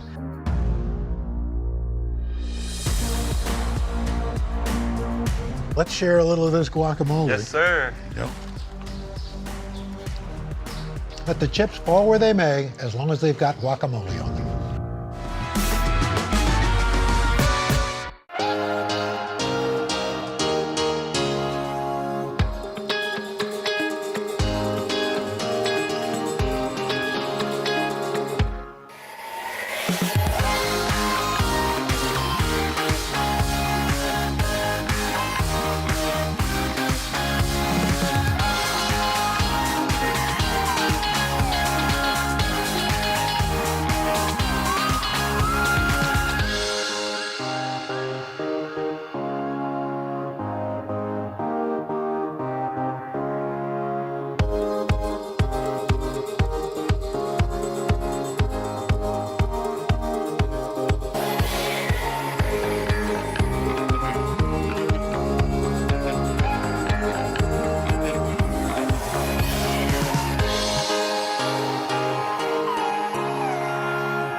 Avila's El Ranchito is a Southern California staple that's been in business for more than half a century.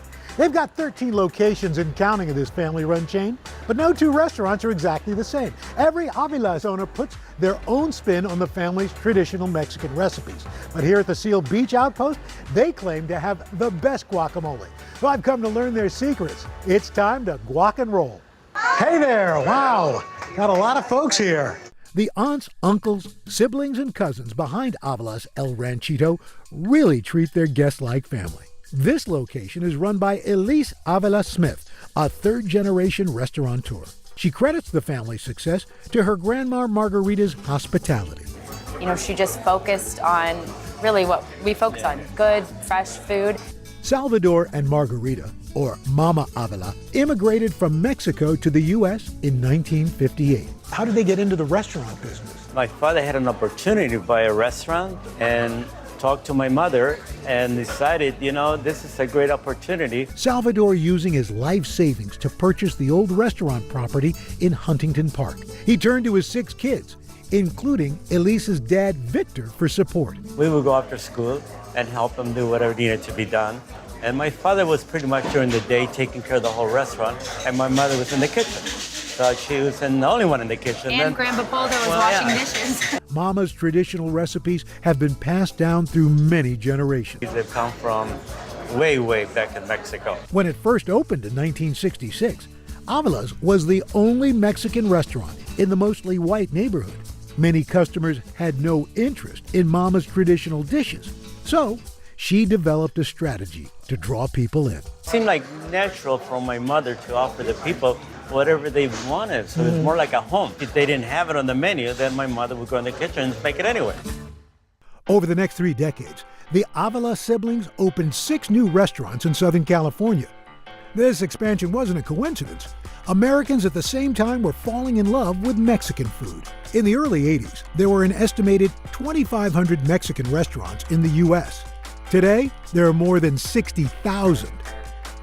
I was bussing tables here as a child. Elise witnessed that growth as a kid, watching her dad expand the family business. So I grew up doing homework in a booth. On top of that, I grew up with my grandparents living 1 street over from me. So I grew up cooking with her for years and years. After college, Elise tried working in other fields, but she was always drawn back to the restaurants. I'd be working by day, you know, I worked for a magazine. And then my brother opened his first restaurant and I ended up serving tables at night. So no matter what I did, I kept ending up back in this business and I loved it. I realized that this was my passion, it's in my blood. How do you qualify to open up an Avila? Well, it's a process, let me tell you. Is it really? I had to work every position in the restaurant. So I washed dishes, I worked in the kitchen for a few years. I've done it all. After proving herself for a decade, Elise opened her own Avilas in 2015. When I first opened my restaurant, I worked for several months from about 6 in the morning till midnight. And finally, I remember my dad and my brother came in for an intervention and said, "You need to go home." You gotta sleep. You gotta sleep. So I went home and they ran my restaurant for the night. And I knew with my dad and my brother here, there was nothing to worry about.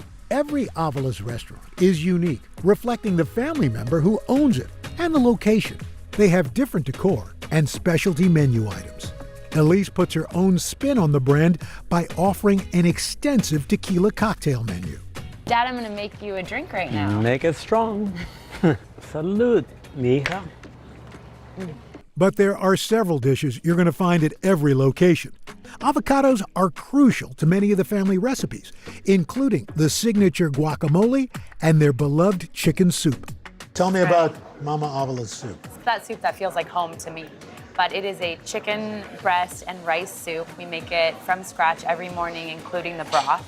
We put fresh avocado, cilantro, onion, and tomato in it. And people go, and the first thing they do when they get off the plane is go to have some chicken soup. You mentioned avocado goes into the soup. Tell me about the importance of avocado. It's part of our culture. Bottom line is, nobody wants to eat Mexican food without avocado and some guacamole. So I'm curious, first you, Victor, what's the secret to a good guacamole? You have to make it, you know, almost really as on a daily basis, almost an hourly basis. It needs to be fresh. It needs to be well seasoned. And a little bit of love. I like to think I make a good guac, but I'm sure I can learn from the best. So how about showing me how you guys do guac? Before making some guac, I enjoyed a cucumber margarita and got a taste of Mama's famous soup. That's great. I would never think about avocado in chicken soup. Oh my God. I can't take credit for that one, Al. That's all Grandma.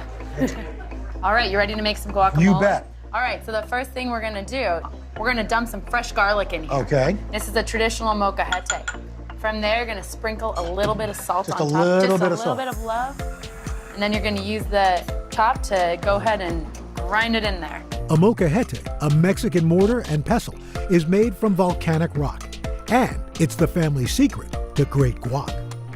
The rough surfaces help crush the ingredients, releasing their natural oils better than chopping them up with a knife. And we're gonna get in some fresh avocado. All right. And then you go ahead and mix that together. And I gotta be gentle with the avocado with some love. Gentle, gentle. In go diced onions, lots of cilantro, and a good squeeze of lime juice. Keep on mixing there, and you got yourself some good, fresh guacamole. I'm gonna dig in here with you too, Al. Oh, yeah. You make good guacamole, Al. I've learned from the best. Elise, to be part of something like this, what does it mean? Honestly, I feel compelled to keep these beautiful recipes that are from, gosh, my great-great-grandparents running so that everyone that comes to our restaurant is able to taste them and to sit at our table and feel like family and just be a part of ours. Cheers.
How does the ceviche bar a little different from a sushi bar? It's like a sushi bar, but more Mexican. Uh-huh. This lively food court is home to several family-owned hidden gems. In fact, here you'll find Hobush, a modern eatery renowned for its sustainable seafood. The chef behind this vibrant menu pairs flavors from his childhood in Mexico with the freshest of California fare. Gilberto Cetina never thought he would dedicate his life to cooking, but his summers spent on the Yucatan Peninsula would later inspire a bold move. Since I was a teenager, growing up in a coastal region, I would go diving with my cousins. We would dive down for octopus, we'd get lobsters, we'd get sea snails, and then he would take that back and cook it. And that was one of the first times that I felt a direct connection to food, because even back then, there was a disconnect, you know? Food came from the supermarket. And it was the first time I saw something that was like directly from the sea, and you can cook it and eat it right away. So that kind of blew my mind. Gilberto immigrated to the U.S. when he was 5 years old. His father, Gilberto Sr., a former civil engineer, worked various restaurant jobs to support the family. How did your family transition from that kind of grassroots sort of food service to a real formal restaurant? It really was through the help of the nonprofit that, operates Mercado La Paloma. This bustling market is run by Esperanza, or Hope, a nonprofit dedicated to revitalizing South Los Angeles and helping first-time business owners. They gave us small business training, basic restaurant health department training. They co-signed loans so my dad could purchase the equipment. It was my dad's dream to have a restaurant that represented our Mexican food, the food of the Yucatan, which is very distinct from other regions of Mexico. In 2001, Gilberto Sr. opened the family's first restaurant, Chichen Itza. The menu featuring traditional dishes like cochinita pibil, salbutes, and panuchos. Lo empezamos la mamá de Gilberto y yo, o sea, mi esposa y yo, Al principio éramos 2 personas nada más. They needed help, but Gilberto was reluctant to join the family business. I didn't want to cook. I didn't want to be in the kitchen because I grew up in a household where we always, cooking was always used to make ends meet, like a lot of, immigrant families. So when we opened the restaurant and my dad asked me to come along and help him out for 6 months, I was front of the house. Slowly, I just discovered the cooking and that I enjoyed it and, started learning from my dad.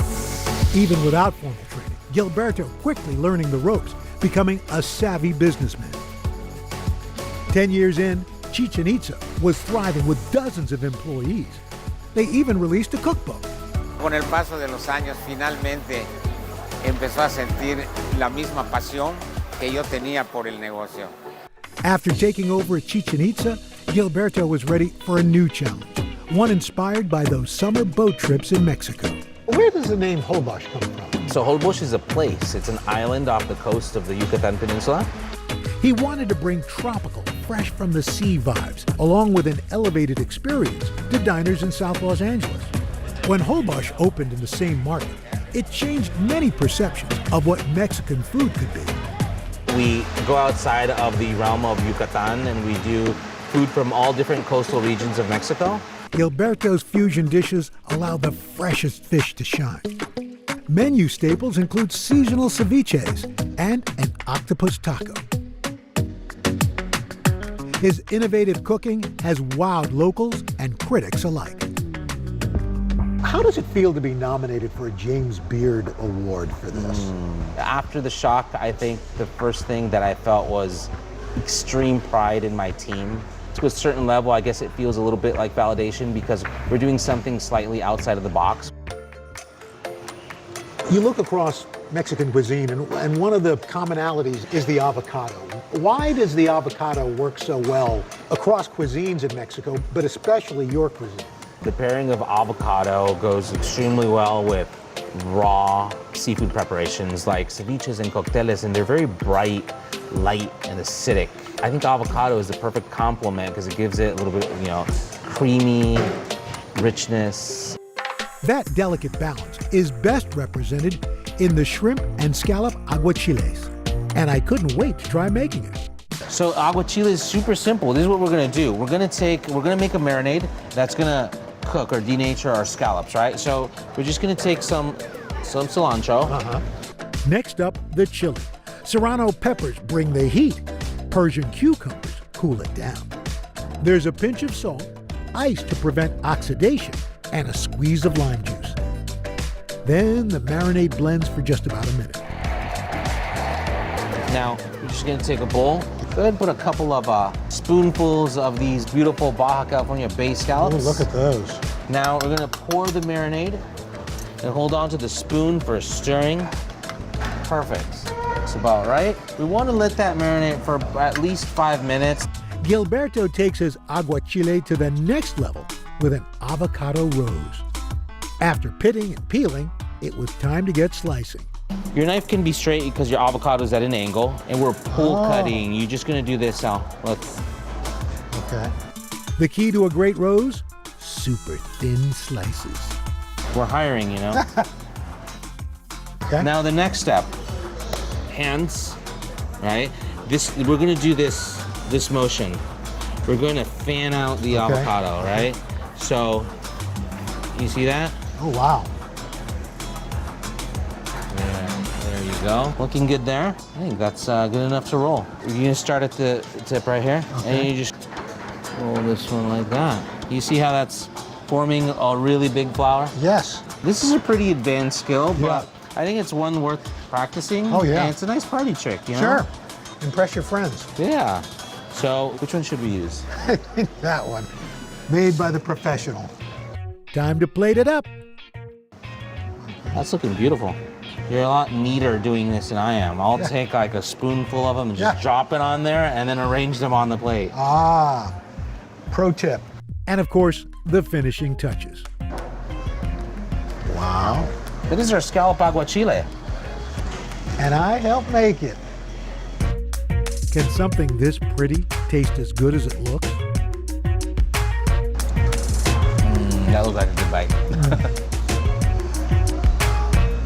That's amazing. Thank you. I'm glad you enjoyed it. But yet so simple. Thank you, sir. Al, it was a pleasure. Fantastic.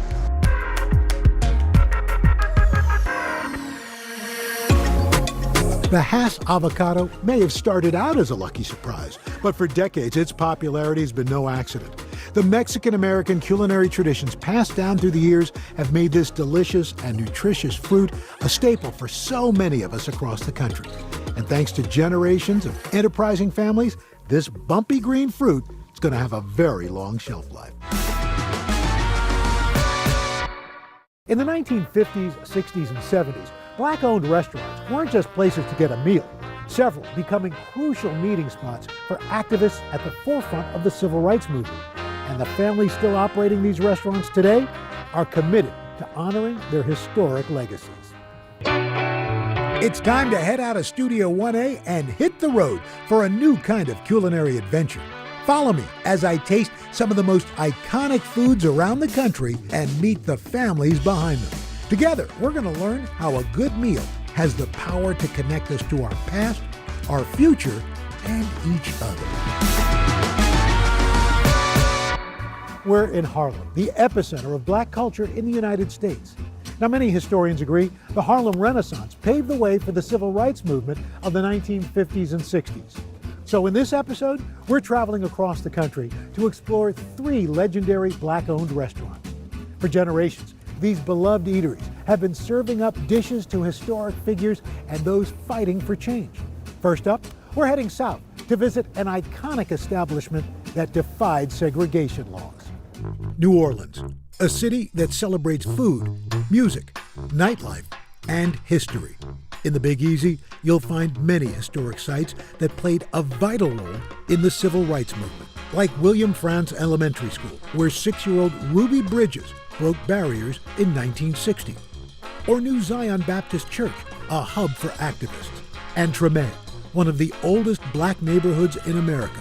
Here, you'll find the only restaurant on the U.S. Civil Rights Trail. Dookie Chase Restaurant definitely is a historical landmark institution here in New Orleans. This popular eatery is a living testament to a woman who changed the face of fine dining in America, Chef Leah Chase. I'm Stella Chase Reese, and I am the president of the corporation here at Dookie Chase's. And I'm Edgar Duke Chase IV, and I'm the executive chef here at Dookie Chase Restaurant. Stella's grandparents first opened Dookie Chase's as a po' boy shop, becoming a full-service restaurant in 1941. African Americans didn't have that place to celebrate birthdays, to celebrate promotions, to celebrate good grades, weddings, proms. So they opened up a place where that could happen. But the next generation had a new vision for the eatery. It was my father, Edgar Chase Jr., and his wife, Leah Lange Chase, that continued the legacy that my grandparents started. Dookie Chase Jr. was an avid jazz musician who promoted some of America's first integrated concerts. His friendship with all the musicians, Ray Charles and Duke Ellington and Sarah Vaughan, we would hear stories of them after their performance coming here to dine at Dookie Chase. And Leah was determined to bring an elevated dining experience for her black patrons. She wanted the best china, she wanted linens, she wanted them to be served the best they could be served, because she didn't want our community to be deprived of anything else than any other community had. That community was on the brink of a revolution, years in the making. Post-1865 and the Emancipation Proclamation, with the masses of African American people now free, the country was overwhelmed. Hierarchies needed to be reestablished. It was important from a white supremacist point of view that black folks knew their place. By the late 19th century, Jim Crow laws legalizing racial segregation in the former Confederate states. Those laws were further cemented by the Supreme Court case Plessy versus Ferguson, which upheld the separate but equal doctrine. But Dookie Chase's defied those laws, welcoming patrons of all races to dine and discuss political issues facing the black community. their willingness and openness to everyone in the community made them a hub of safety, made them a hub of belonging. But that openness also made the Chase family a target. There were times that we had people throw things in and try to, destroy the peace. But that didn't frighten my parents. They continued because they know what they were doing was the correct thing to do. By the 1960s, Dooky Chase's had become a go-to spot where activists could connect and strategize. We had the opportunity to serve many of our civil rights leaders: Martin Luther King, Jesse Jackson, Rosa Parks, Thurgood Marshall.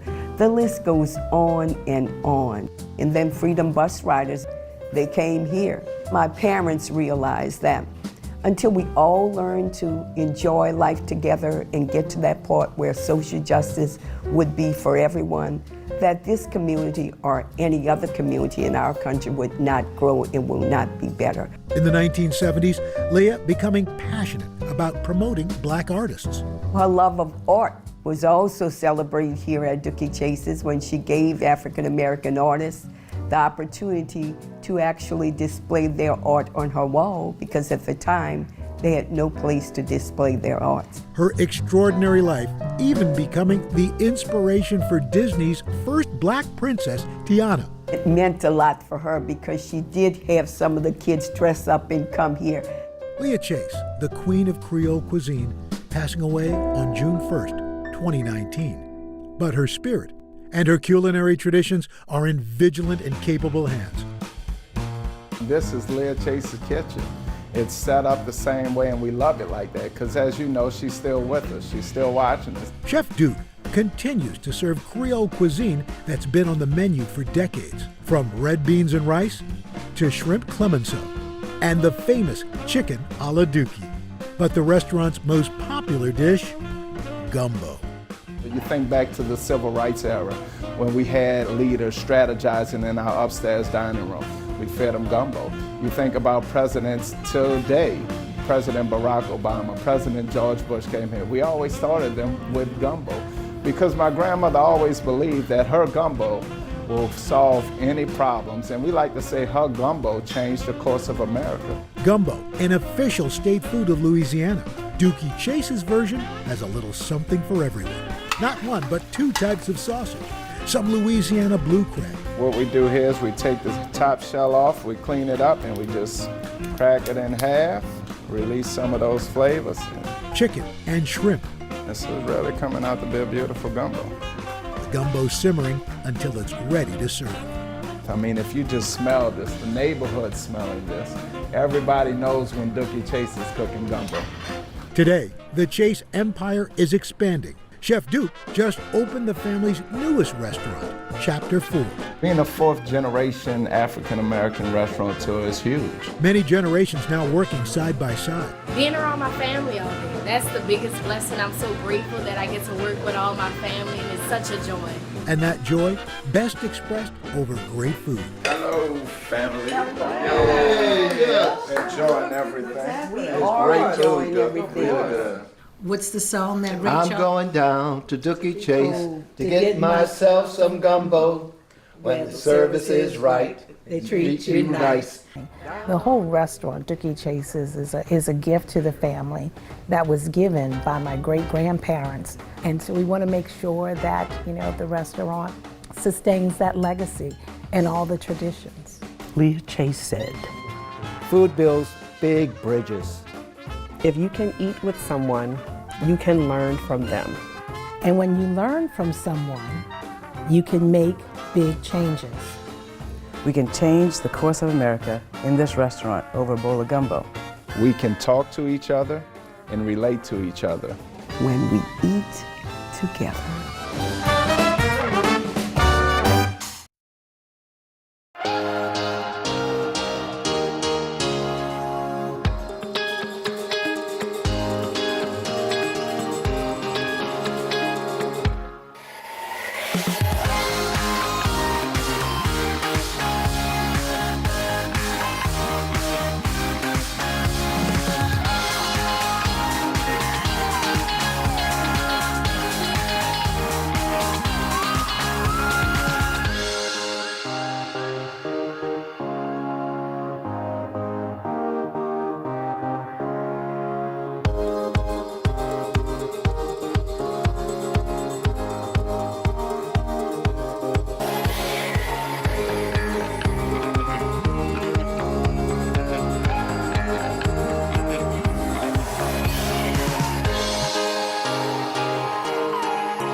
A trip to Harlem just wouldn't be complete without a meal here at Sylvia's restaurant.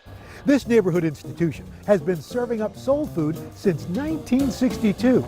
And what started as a small luncheonette has now become a family empire, beloved by tourists, locals, and plenty of famous faces. The cornbread was sweet, it was warm, and it just reminded me of home. It took me back to my grandmother's cooking, so I really enjoyed it. What brought me here today was that I was hungry and wanted some good soul food. So where do you go in Harlem? Sylvia's.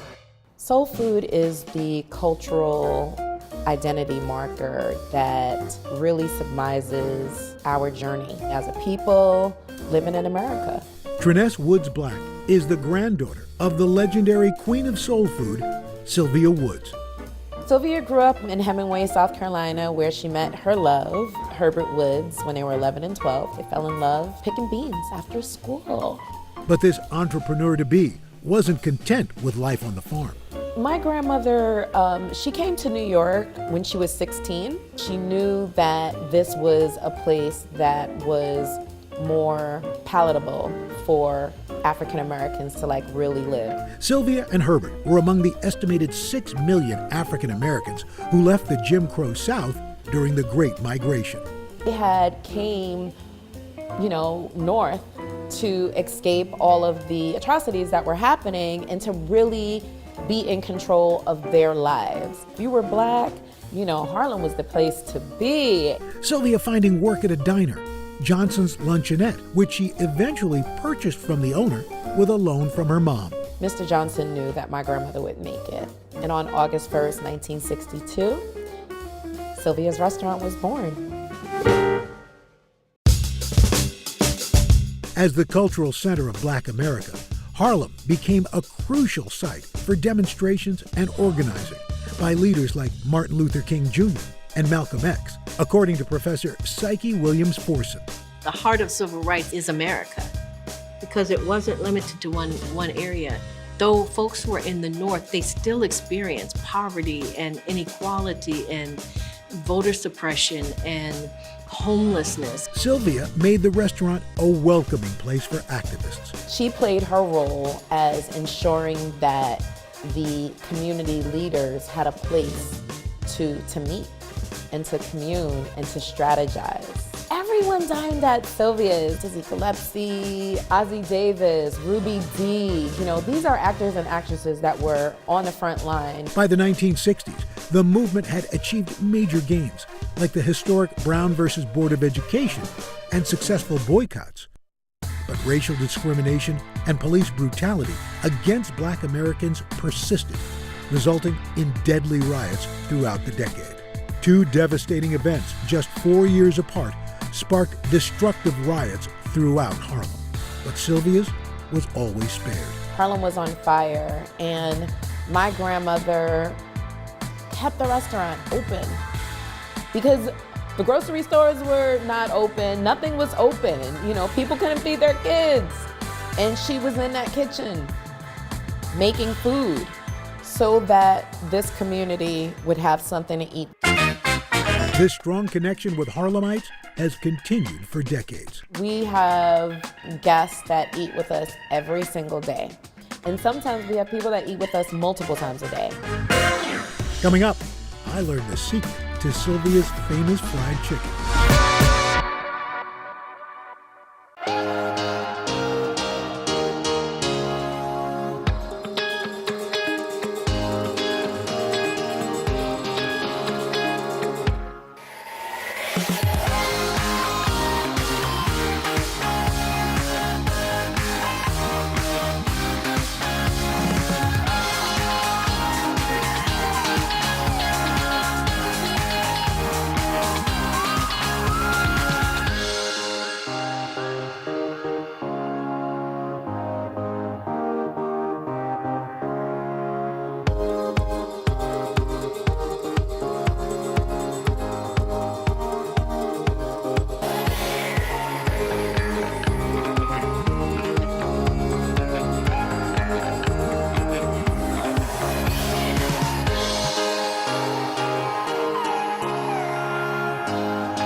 Sylvia's in Harlem has been serving up soul food since 1962. And this native New Yorker couldn't wait to get back into their historic dining room. Oh, wow. It's so good to see you. It's been so long. It's been way too long. Missed you. I've missed you too. But you know what? The good thing about Sylvia's is it's like I saw you yesterday. It's coming home. It's coming It's home. coming home. The dining room walls showcasing famous faces and political figures, along with treasured memories. This picture is one of my grandmother's favorites. This was when Winnie and Nelson Mandela came to New York when he was freed. Eating here has become a rite of passage for many candidates. And there's a young man, I don't know whatever happened to this guy. You know, I think he might have turned out okay. I think so. Yeah. After a meal here, Yeah. this is what sent him on his path. That's right. It was the chicken. It was the chicken. But the heart of Sylvia's is Harlem. Triness and her family have worked hard to stay active in the neighborhood, from funding college scholarships for local teens to supporting Black Lives Matter events. What is it about this restaurant that keeps people coming back? Authenticity. Authenticity times love. Sylvia's, when you come to Sylvia's, you know what you're going to get. You're going to get some good food that's going to make you feel warm. Today, over a dozen family members help run Sylvia's empire, which includes a catering business and a successful food product line.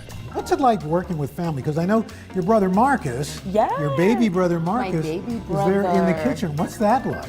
Watching my brother throw down in the kitchen is something that we always knew was going to happen.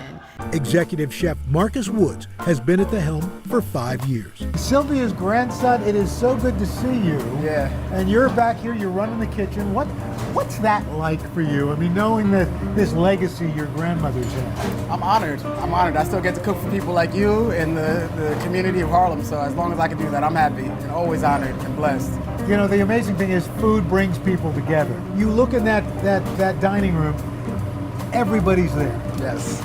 Well, Sylvia used to always say that the first time you come to Sylvia's, you're a guest. The second time, you're family. According to Marcus, fried chicken, the most beloved menu item. So, did your grandmother teach you how to do this? Yes, she taught me how to fry chicken, everything down to the seasoning. She would always say, you know, moisturize chicken and marinate it like you're putting lotion on a baby. Now I can't get that image out of my head now. One secret, Chef Marcus first applies a dry rub to marinate the chicken. No, is that just plain flour? Yeah, this is plain flour. We add a little coarse black pepper to it. Drop them all in there. You just want to give it a little mix. Again, the baby metaphor. The baby metaphor. Like you're tossing the baby. After the chicken's coated, it gets a gentle shake. Then it's into the deep fryer. That looks like tender love and care right there. Oh, See yeah. how gentle he's putting it in there? Putting the baby to bed. Yep. They'll let you know when they're ready to wake up. What's the best part of working here? That every day when I walk in, I get to feel like my grandmother's still with me. Yeah. Wow. Like I feel her, I can really feel her presence in this place. And it reminds me every time you're feeling a little lazy, it's like, all right, she's watching. You better pick up the pace. And she treated everybody the same. Celebrity, normal person, worker, dishwasher, cook, chef. I don't know if I can ever live up to who she was, but I'm gonna try. She was an amazing person. After about 15 minutes, golden perfection. Wow. That looks perfect. This Now is you're what- a thigh person, This is, so I I know am a what you're thigh going person. for. Oh, I remember how good this is. That's perfect. Perfect? Wow, the seasoning, it's moist, crisp. Oh. Your grandmother's smiling right now. That's Sylvia's fried chicken right there. You treated the baby well. Marcus, this is fantastic. It's so great to see you. Yeah. If you don't mind, I'm going to take this piece to go. Oh, I'm gonna pack up a whole bunch for you. Thank you.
Welcome back.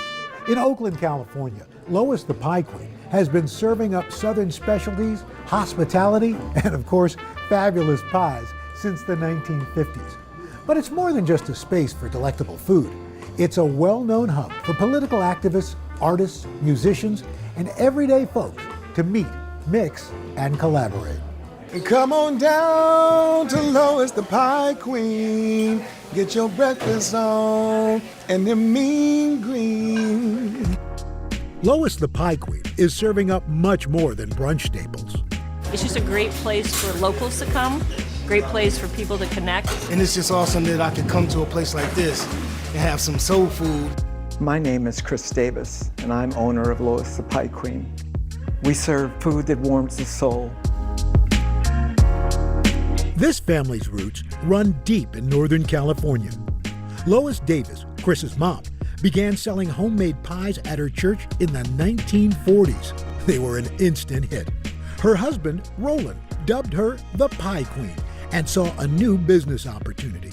My dad was a chef at B&G Foods in San Francisco, and they combined both of their efforts to open up the restaurant and serve breakfast, lunch, and dinner. In 1953, the duo opening their Oakland restaurant. So my mother ran the restaurant for 40 years, and it started at 4:30 in the morning for her and ended at 11 at night, and she was a pure perfectionist. Lois perfecting recipes she enjoyed growing up. The recipes were my grandmother's recipes. My grandmother was from Texas, and they have maintained the test of time. All of the items that are on the menu were pretty much on the menu when my mom started the restaurant. From key lime pie topped with raspberry jam to banana cheesecake, sweet treats are always popular here. But there are plenty of savory staples that keep customers coming back every morning. And there's one dish with a special place in many folks' hearts. You might not find salmon croquettes on the menu anywhere in the Bay Area. The salmon croquettes are part salmon, part mackerel, yellow onions, salt and pepper, Italian breadcrumbs. These croquettes, which originated in the South, were a meal staple for many black families. Most black folks couldn't afford crab, once it became popularized, but in the absence of that, canned fish, salmon croquettes became a major filler. With a couple of cans, families could make an affordable yet delicious meal. Lois's dishes have brought in celebrities from Sammy Davis Jr. to Zendaya, and sports icons like Reggie Jackson ate here so often, they actually named a pork chop special after him. So here's my wall of fame and some of the special people that are up here. This is Black Panther Party Minister Eldridge Cleaver. All power to the people! In the 1960s and 70s, Lois welcomed members of the newly formed Black Panther Party. The restaurant is a short drive from Merritt Community College, where activists Huey P. Newton and Bobby Seale first met, founding the party in 1966. Chris attended Merritt with both of them. I had Eldridge Cleaver, Angela Davis, Bobby Seale, Huey P. Newton come through the restaurant. Civil rights leaders and organizers and community leaders would come and meet and organize and strategize. There was a lot of electricity in the restaurant when they visited.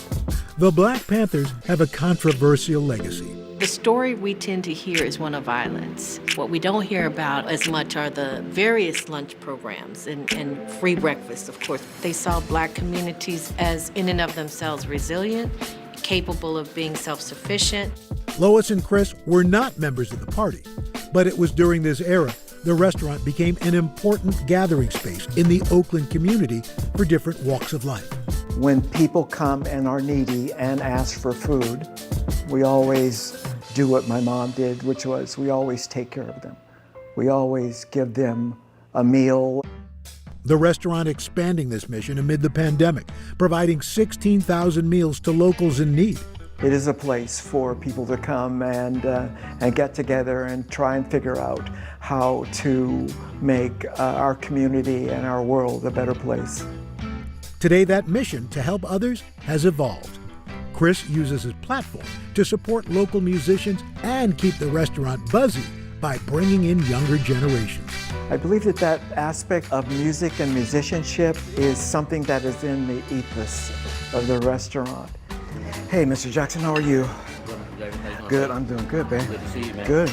He recently started a music management company for Wise Men Entertainment that he unofficially runs from the tables at Lois. It's not an accident or a coincidence that you look around and see a lot of photographs of, famous folks. There's a lot of people that he supports.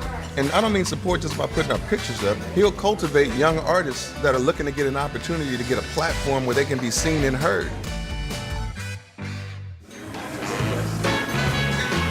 Would you like hash browns, grits, or rice? Grits, of course, grits. Chris is determined to keep the restaurant in the family. His son, Corey Jackson, has been overseeing the day-to-day at Lois for nearly 5 years. Working with my dad gave me an understanding of not only the hard work my grandmother put forward and how much my dad is trying to fill those shoes, and now I'm trying to fill his. Corey hoping his sons will share the passion for the family business. They can't stay away. They have a job right now. They fold silverware. It's great to see my kids and their Papa Chris bond in those times. Chris thinks Lois would be incredibly proud to see her restaurant continuing to thrive. We are the oldest Black restaurant in the Bay Area. It is a tribute to my mom's efforts to support her community and to create a place that was a home away from home and a place that served food that warmed the soul. Say cheesecake. Cheesecake. As you might imagine, keeping a restaurant running for decades is no easy feat, especially in the face of adversity. But with delicious dishes and unwavering hospitality, these historic hotspots have nourished generations fighting for social change. These places now stand as symbols of resilience, inspiring and feeding a new generation of community leaders. I love the city of Baltimore. I've been coming here for years, and if there's one thing I know, the city of Baltimore is serious about his crab.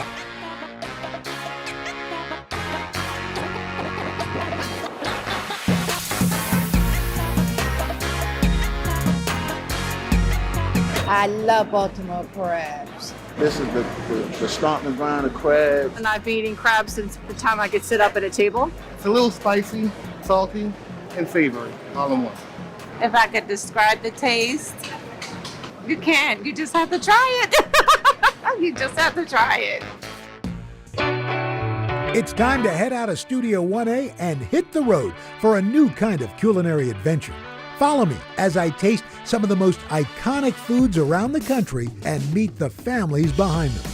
Together, we're going to learn how a good meal has the power to connect us to our past, our future, and each other.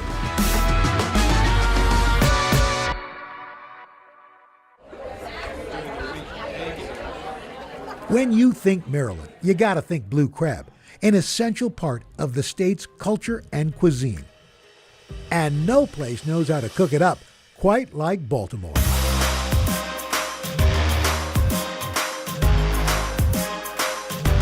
I mean, just as many ways as you can count, you can find ways to eat crab. Of course, there's your basic, your steamed crab with the beautiful spices, and you just start whacking that bad boy. You can get all that beautiful meat out. You can get canned crab if you'd like. Of course, there's also the fabulous crab mac and cheese with a hot dog. There's the crab dip, there's your crab soup, and of course, the king of crab, the crab cake. Yes, but this is a cake that needs no icing.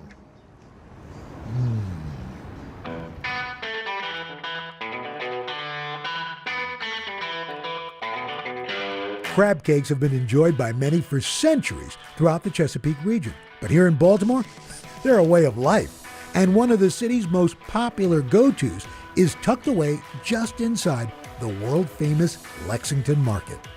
We're headed back to Houston today, and we wanted to have the best crab cake in town. We're from Orlando, glad to be here. People have been coming to Fayetteville's for years. Yes. Ever since I was little, and I'm 25. People from all around the world come here to Baltimore just to grab a bite of the famous Faidley's crab cake. It's made with fresh Maryland crab and family love.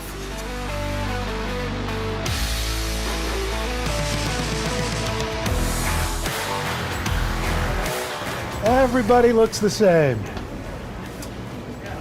How are you, my dear? Hello. Hello, hello. So good to see you. How are you, sir? You looking good? You're looking great. Got something for you. All right. There you go. There you go. You need one of those. Oh, yeah. There you are. Now I'm feeling really crabby. Pardon me, I've got to get a lawyer because there's a clause I have to have checked. I've known the folks at Faidley's Seafood for years, but they've been serving up fresh crab cakes even longer.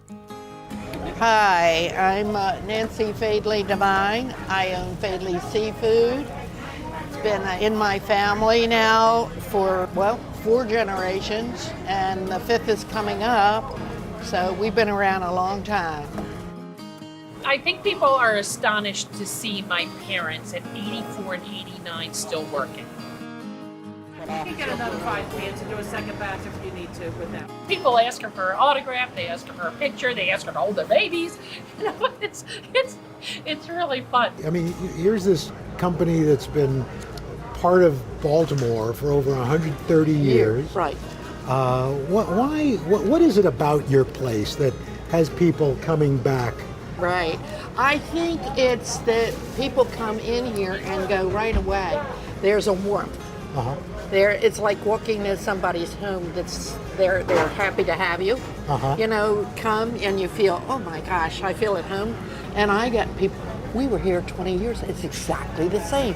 In fact, Faidley still stands in its original location, founded here by John W. Faidley Sr. in 1886.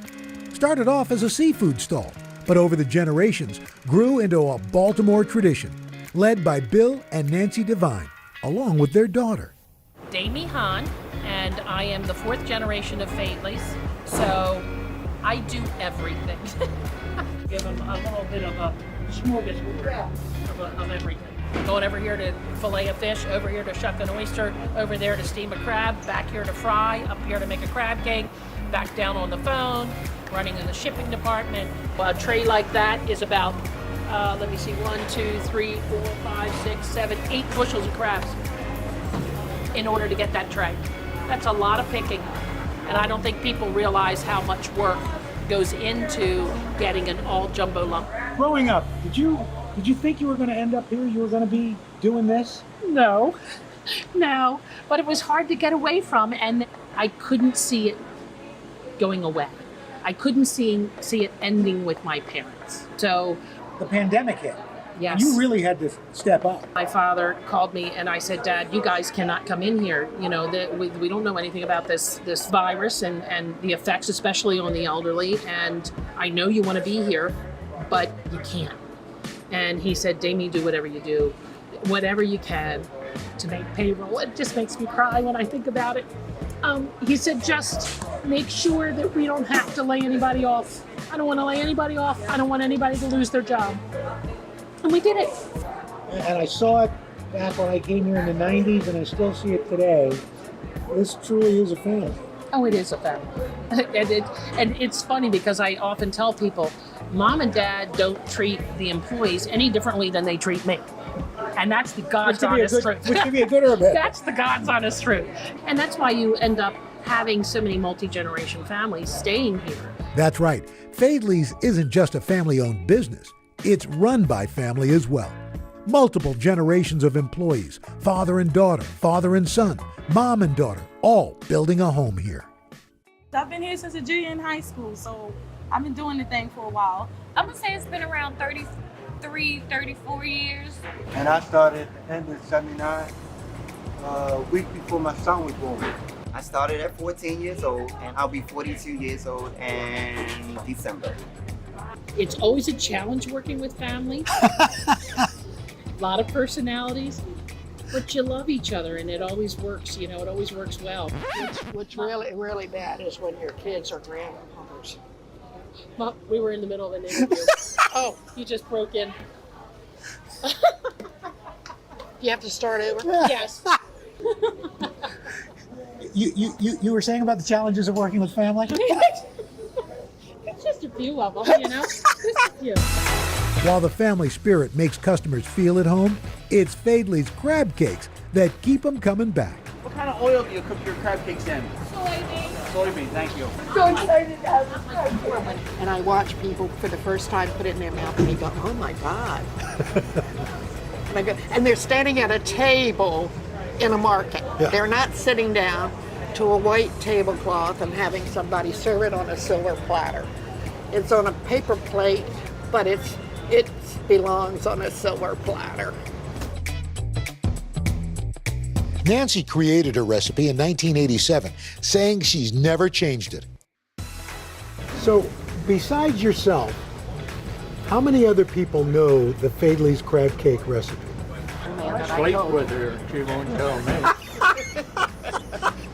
He doesn't even know how to make a cup of coffee. Why would I tell him? So some people use breadcrumbs, you use crushed up saltines. Broken saltines, yes. And not fine, because you have to use more. So, and then this is the magic sauce. This the secret sauce? Yes. So it's just enough to mix the ingredients together, Right. nothing more. That's right. And the Fine. big ball of crab right there. That's it. Boom.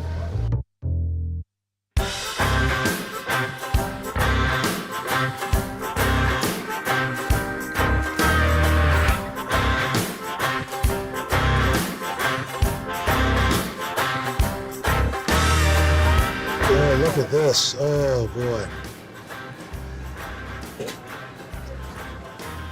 Oh. It was just like I remember eating it 26 years ago. You know what? I'm told that all the time when people come in here. The best part about this is you haven't changed a thing. Now this is a legacy. Well, we know how the crabs end up, but how do they get them? Let's go find out. Coming up, the generations of black watermen who've made a living pulling in Maryland's most famous catch.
The Chesapeake Bay men and women who work these waters are probably just as famous as the legendary catch that they pull out.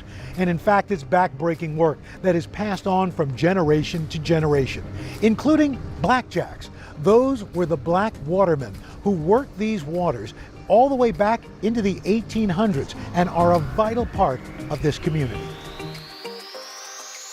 The Chesapeake Bay is home to a vast variety of seafood, but none as valuable or as well known as the blue crab. The catch here makes up over a third of the nation's supply.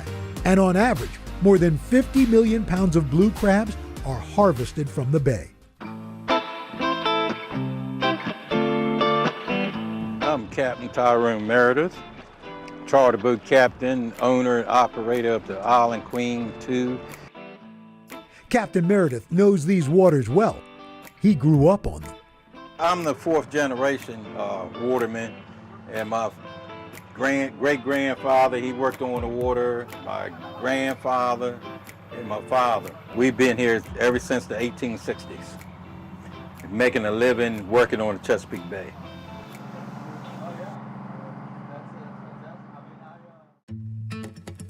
This has been the way of life for generations of watermen here in Kent Narrows, a town just 50 miles south of Baltimore. For hundreds of years, they've caught, processed, and sold blue crabs to markets up and down the eastern shore. By the mid to late 1800s, Kent Narrows had also become one of many unlikely havens on the bay for free and enslaved African Americans. There's more black watermen anywhere on the whole East Coast, probably in the United States. Those watermen, also known as blackjacks, forged their path to liberation on the water. Their expertise essential to the booming seafood industry. So much so, the government granted some black watermen Seamen's Protection Certificates, providing sailors with American citizenship and a path to economic freedom. Hey, Lois, I'm coming up on you now. Okay, I got you. Yeah?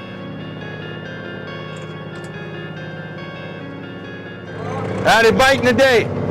This morning it been pretty good. Well, being out here is your own boss. You do what you want to do and got nobody to tell you, go get me this or go get me that. 75-year-old Lewis Carter still finds that same sense of freedom on the water today. He's also one of the last generations of black watermen alive.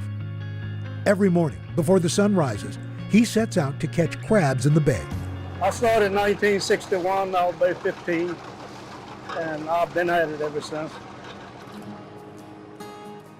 Right now, I'm going down the line, and when I get to the other end, I'll throw it off. Crabs will come up on that bait. The pressure from the water pushes them back in this dipper. Okay, these are the big, large males. You put them in one basket. That's a female with red claws. Put them in one basket. He's one of the last Mohegans left. There's not too many people that still make a living from the water.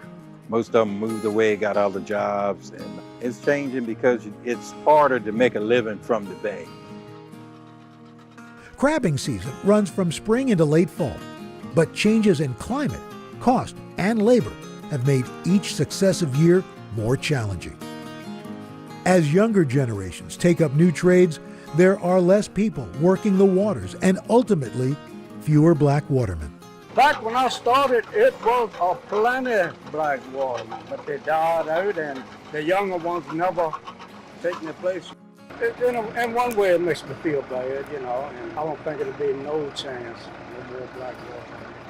I really do believe that. Captain Meredith estimates there are fewer than a dozen black watermen on the bay. Like many of his peers, he's had to turn to other work. Back when I was crabbing teenager, I caught high as 50 bushel a day. Right now, crab is catching 2 or 3 bushel a day. Now I started running charters, fishing charters, because crabbing started declining and the fishing was more lucrative money-wise. And educational. His charters are an opportunity to keep stories of the blackjacks alive for generations ahead. Although tradition on these waters is changing, one thing remains the same. Nothing tastes like the Chesapeake Bay Maryland crab. It's got that certain taste to them. And it's the only place like that in the world is the Chesapeake Bay blue crab.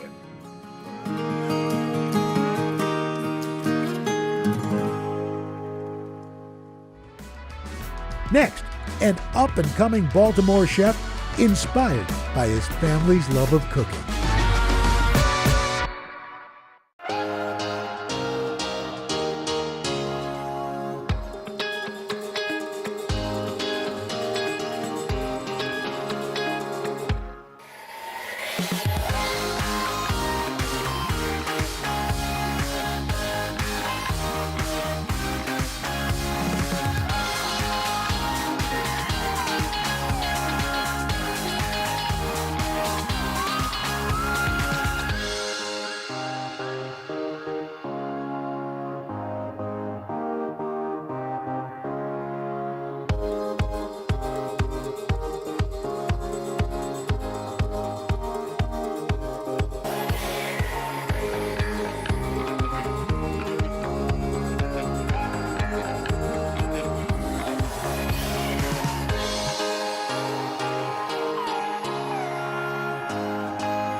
Baltimore, a new generation is putting a spin on the crab cake.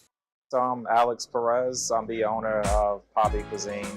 I'm an artist at heart, so cooking, the arts of culinary, that's something that I'm very passionate about. Not necessarily having a recipe to go off of and just getting in the kitchen, freestyling and coming up with a masterpiece. It's that freestyling approach that brings people through these doors, clamoring for a taste. Jumbo, what crab, lobster? Crab is king in Baltimore, so you're gonna see crab cakes, crab cake fries, crab cake egg rolls. Everyone's been going crazy over it as well. This is the bomb. So I just come back to that, and I enjoy it every time I come here. We actually live in DC, so we rode all the way up here an hour just to come here. Right now I'm drizzling our warhead and our aioli sauces on it. I have a family from the Dominican Republic. I'm Afro-Latino. I'm black on my mother's side. And pretty much I just always had a love for food and cooking food, eating food. So learning how to cook from my dad. So my dad taught me how to cook at the age of 10. I grew up, watching my grandmother cook a lot as well. So I started pretty much combining the foods that I learned to cook from my grandmother with the foods I learned how to cook from my father. And that's kind of like how the whole Poppy Cuisine, was born in her kitchen, essentially. That was 8 years ago. While working a full-time job, Alex began building a new business on the side, catering food out of his grandma's kitchen. In February 2020, he was finally able to open a restaurant. Then the pandemic hit. Of course, a month later, we get the news that we have to shut down and only do takeout. So that just opened up the floodgates, essentially. And you had people standing in line, hundreds of people on the block in that mass, cars double parked up and down the streets. And it was mayhem. During a global crisis, the city Alex was born and raised in rallied around him. Now, Poppy Cuisine is packed with locals and tourists alike. But the chef stays true to his roots, running it with close family and friends. My little sister, Natasha. Hi. How's it going? Natasha, my big bro, Alex. I can employ family members, friends, and so forth, that people who I grew up with, people that I'm close to, and it's very rewarding,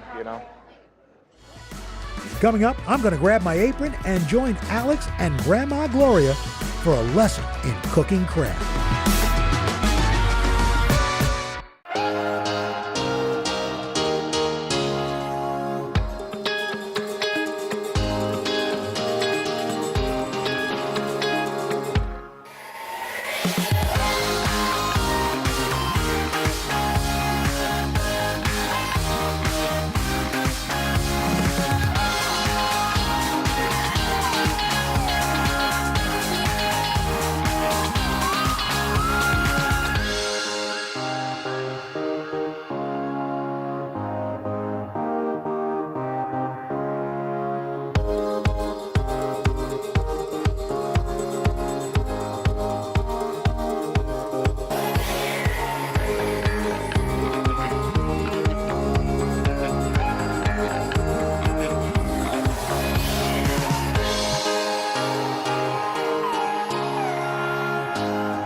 Hey, how's it going? Nice to meet you. I wanted to meet Alex and his Grandma Gloria, the inspiration behind his cooking. So I dropped by their kitchen to say hello. Well, I know I picked up from my grandmother, my mother-in-law, and just put my own spin on certain dishes. I didn't follow it to the recipe to the letter. So you're able to ad-lib a little bit. Yeah, but he's always asked me when I fix a dish, well, what did you put in this? How did you do this? And I would tell him, I said, you don't have to follow to the letter, put your own spin. And Alex has done just that, turning the classic crab cake into an egg roll. Genius! The ingredients, simple. A pound of jumbo lump crab, panko breadcrumbs, aged cheddar cheese, egg roll wrappers, and a couple of sauces and microgreens to top it off. There's the star of the show, the crab meat. Put on an apron. I've got rubber gloves on. All right, patient's ready.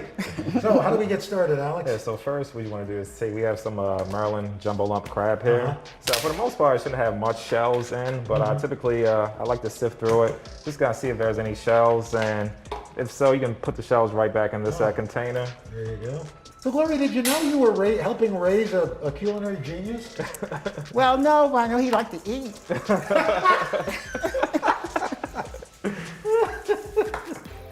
This sauce particular is our crab sauce mix. So we're gonna drizzle a little bit at a time. Because I don't want to put too much, just enough to bind. You got enough for Al? Yep, I think I'll have enough. She's stayed on me. I like this. I like this lady. This is why I'm so particular about, when I'm doing things in the kitchen.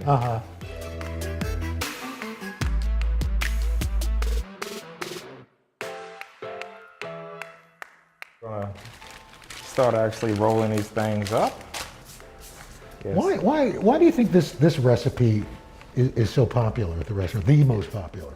Well, I think because it pretty much gives you the ability to take a Baltimore favorite and make it handheld and on the go. It's throw in your hand Kind of a street eat. food. Yeah, exactly. Yeah. Yeah. So I think that's one of the biggest reasons it's very popular. Other than the taste as well. Right. Well, Yeah, because that's you can take it with you, but if it doesn't taste good, exactly. you're gonna come back for it. Yeah. So what we're gonna do is we're gonna take like a pinch of crab. It's around like a quarter cup or so. We're gonna sit in the middle. Not too much? Yeah, we want to take a little bit out, a little pinch out. Actually, we want to put a little bit more in. Yeah. Which is it? All right, so that's perfect right there. That's perfect. And we're gonna literally fold them up envelope style. What is it about cooking and family that is so important?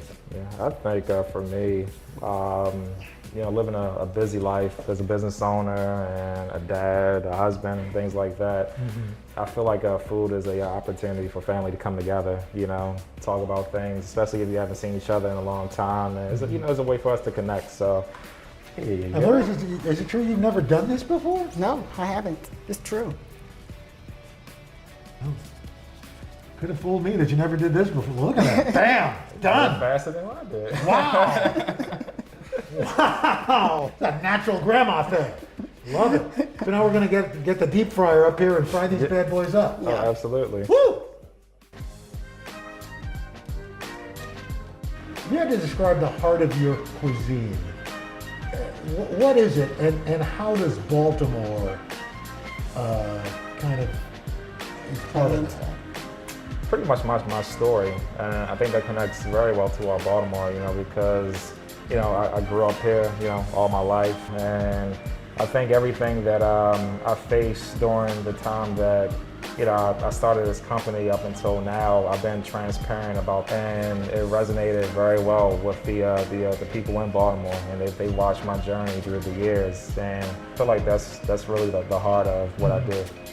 Make sure and something crisp around the edges and things like that. So that's why I keep turning them, so it doesn't fry on one particular side too much, and just want to even fry.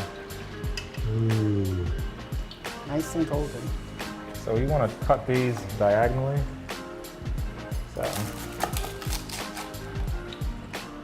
So I'm going to drizzle. This is our aioli sauce, house made, and this is our warhead sauce right here.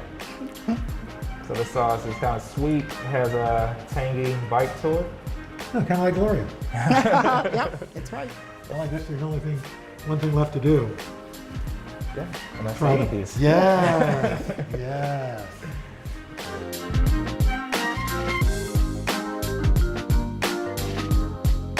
Crab cake egg roll. Here we go. Wow. Chef Alex, you have done Baltimore proud. Thank you. Our time here in Baltimore is coming to an end. We tried the traditional crab cake, tasted a modern spin with crab cake egg rolls, and even went straight to the source on the Chesapeake Bay. At the center of it all, one thing still ringing true: food tastes better when you eat it with family.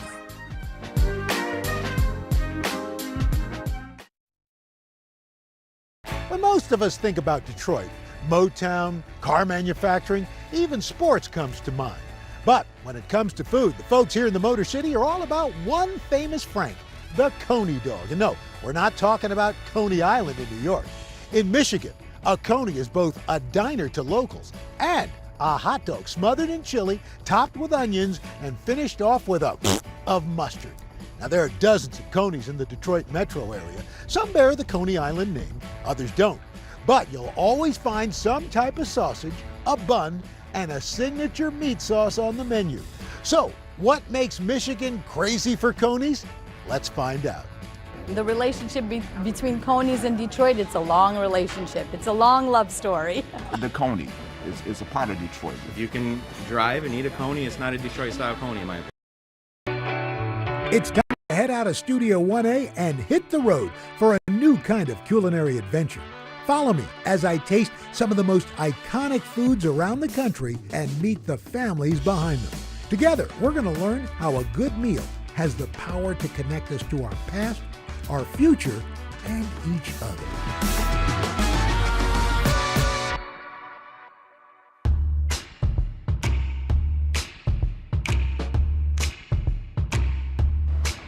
Welcome to Detroit. What do you say we travel back in time to the earliest days of the Coney? The folks at American Coney Island have been dishing up this local specialty for more than 100 years. In fact, this restaurant and the one next door, well, they've got a shared history. But American has been run by the same family for 3 generations. Founded by a Greek immigrant, this restaurant story is synonymous with the legendary hot dog of this city. What do you say we go meet the family? One to go plain, one fry. At American Coney Island, hot dogs aren't just a meal, they're memories. Grace Quiros is the 3rd generation owner of this legendary spot. Grace! Al! Hi, good to see you again. Good to see been you. a long time. It has. We sat down to talk Coney traditions, turning points, and of course, toppings. People are very passionate about their Coney Island hot dog. Yes, they are. Why? Because it holds a nostalgia and a tradition to them. We see daily generations of people coming in here. Remember Grandpa bringing them, my mom brought me. It's part of their growing up, it's part of their life. 30 years ago, Grace took over the restaurant reins from her dad, Chuck Quiros. Chuck inheriting the business from his father, founder Constantine Quiros, AKA Gust. Your place, this place on this corner, has been here for 105 years. What is it like being really part of the fabric of an iconic city like Detroit? It's surreal. I mean, I think back to my grandfather and my dad and the things they saw here, from riots to Tigers winning the World Series when they were good. Such a deep history and proud. I love this city. The Coney craze in Detroit is really a legacy of the Quiros family. Historian Joe Grimm co-writing the book on Coneys in the Motor City. The Quiroses came to Detroit from Dara in Greece, where this was a sheep herding town, and they needed to find work. And they really struck gold, as in the color of mustard, when they started making these Coney Island hot dogs. In the late 1800s, Greece was facing a massive economic crisis, setting off a wave of global migration. By 1920, it's estimated that over 400,000 Greeks immigrated to the United States seeking new opportunities. Like most European immigrants of the era, they passed through New York before moving on to other parts of the country. They entered, most of them, through Ellis Island, which is near Coney Island. They saw people on Coney Island and in New York eating hot dogs and said, we're going to go into the hot dog business, but we're going to top it with something Greek. Now, the true origins, like who invented the Coney dog, lost to history. It just sort of happened in a lot of places in about the same time, mostly by Greek immigrants. Gust and his brother, Bill Quiros, opening one of Detroit's first Coney shops in the early 1900s. A family rift caused the brothers to split, leading to side-by-side Coney operations and a long-lasting restaurant rivalry. Detroiters swearing allegiance to American or Lafayette, but only American is still owned by the Quiros family today. We figure well more than 100 Coney Islands can trace their lineage directly to that flat-top grill. Each Coney spot in the Detroit area and throughout Michigan has its own history, from National to Kirby's to Nicky D's, from Berkeley Coney Island to El George's to Leo's and more. But all of the city's Coneys have a similar foundation, starting with a steamed bun. You add a beef and pork hot dog. Then it's covered with a chili sauce.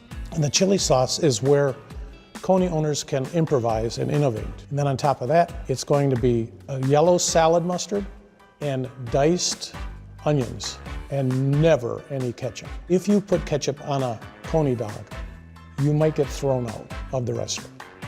Definitely a controversial condiment here. Definitely no ketchup. But I see ketchup behind. We sell French fries. When customers come to the carryout and want, I'll have a Coney with everything. Every once in a while you get, okay, I want ketchup on mine too. We don't do it. We refuse to put the ketchup on the hot dog. And we've had people got a little upset with us. I'm like, dude, I'm not putting ketchup on the hot dog. Your grandfather immigrates here from Greece. Why hot dogs?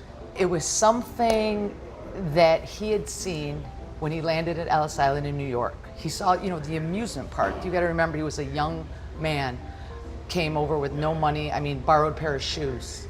He heard the automotive business was hiring in Detroit, made his way to Detroit, thinking they'll hire me even though I don't know how to read or write. They didn't. On this little corner right here where we are now, he started a little push cart. We're Greek, right? We know food. So Grandpa remembered the hot dogs, made a Greek chili sauce. Our chili's a little unique. You hear about a Coney Island hot dog, you think Yes. about Nathan's in New York City.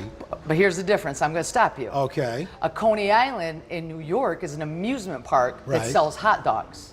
In Detroit, a Coney Island is it's the hot dog with the chili, mustard, onions on it. That's the difference. And I got a lot of heated arguments, people, about that. Really? In Detroit, it is the actual thing you're eating, thanks to my grandpa, because he named it American Coney Island. He was so grateful he was in America and all the opportunities were given to him. Grace now in charge of carrying on the family legacy. It's obviously been passed from generation to Yes. generation here. But each time you lose a member of the generation, it's got to be tough. You just lost your dad. Yes. Not too long ago. Yeah, 6 months ago. When you come in, do you feel him here? I do. Yes, I do. And I feel a sense of pride. I miss him a lot, obviously, but I just feel his presence. I feel everything he taught me. My grandpa did his thing. Then once my dad stepped in and took over, he took it to the next level. Then I took it to a whole nother level, with my brother's help included. Grace's brother, Chris Soteropoulos, helps run the business today. There's an American outpost at the Detroit Zoo, plus a new location in Las Vegas. They're also shipping Coney kits all across the country. You get everybody from all walks of life, every demographic, every racial component, You nailed it, everybody 100%. comes here. Yes. The American Coney is the great equalizer. I love the way you put it that way, Al. Exactly. We love our customers. Our customers are like family. This is no joke. This is who made us. So we treat you like family. We don't know any different. Coming up, I learned how to make the quintessential Coney. One up! Right there, nice shot.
At American Coney Island, the oldest family-run Coney spot in Detroit, they keep things traditional.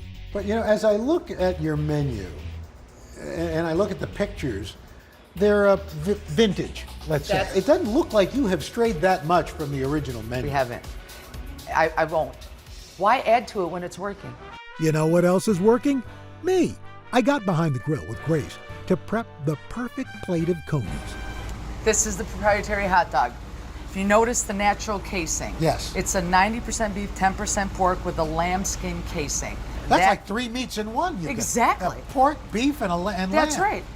And that's what makes it pop. Like when you bite into it, it snaps like a party in your mouth. Yes. That detail kept popping up everywhere we went. It's a warm bun, it's the snap of the hot dog. When you bite it, you hear that pop. You can tell it's a natural casing because when you bite it, it snaps back at you. The steamer bun. That's what we were talking. They're in a steamer. You know, there's just enough steam in here. So you're gonna pull out the bun. Right. Look for the cut. Yep. So open it up a little. Grab your plate. Yes. All right. So we're gonna grab one. Right. Come over here. Do you want to top it or do you want to? I want to watch the top. Okay. Give it a little mix. This is that little zhuzh. Greek. Yeah, that's right. It gets a little messy. Some chili. Add a little more. You know, be cheap with the chili. Greek spices. Yes. That's the magic. The secret spice blend? Well, it's secret. But the chili is made with ground beef. The tangy mustard. Tangy. Just a little lime. Nothing more. You take some onions, sprinkle them across. There you go. Boom. Okay. 105 years. 105 years of magic. My turn. Get a plate. I need one up, which means I need one for a customer. One for a customer. Everything on it. Chili, mustard, onions. Get the split. Open it up a little more, El. All right, that's not too bad. Okay. Boom. All right, now I come over here. Keep the bun open because you want the chili to go in. You want the chili to go in. Yeah, you want the chili. You want it, yeah. I want that chili. You're gonna chintz out on that chili. Don't chintz on the chili. Turn your dish a little so it's easier for you to pour over there. All right. Oh, that really, it does have a creamy consistency. See, it's really creamy, right? Exactly. Mustard. There you go. Ooh, that's heavy mustard. Did they order heavy mustard? No, they didn't. I'm making this for myself. Exactly. There you go. All right. One up. Ready? There. Nice job. Yeah. Awesome. Woo! Good job, Al. Hey now.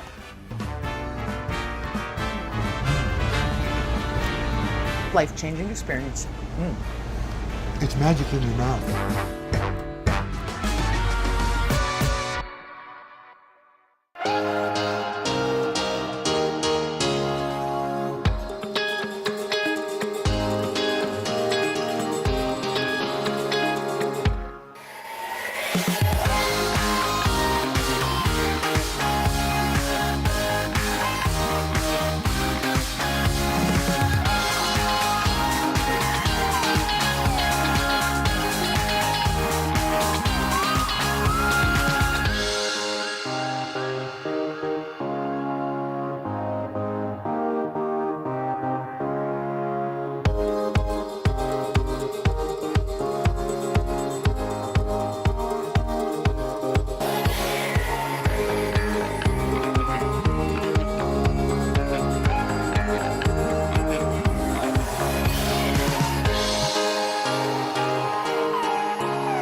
Every great Coney needs a great bun, but not just any bun will do.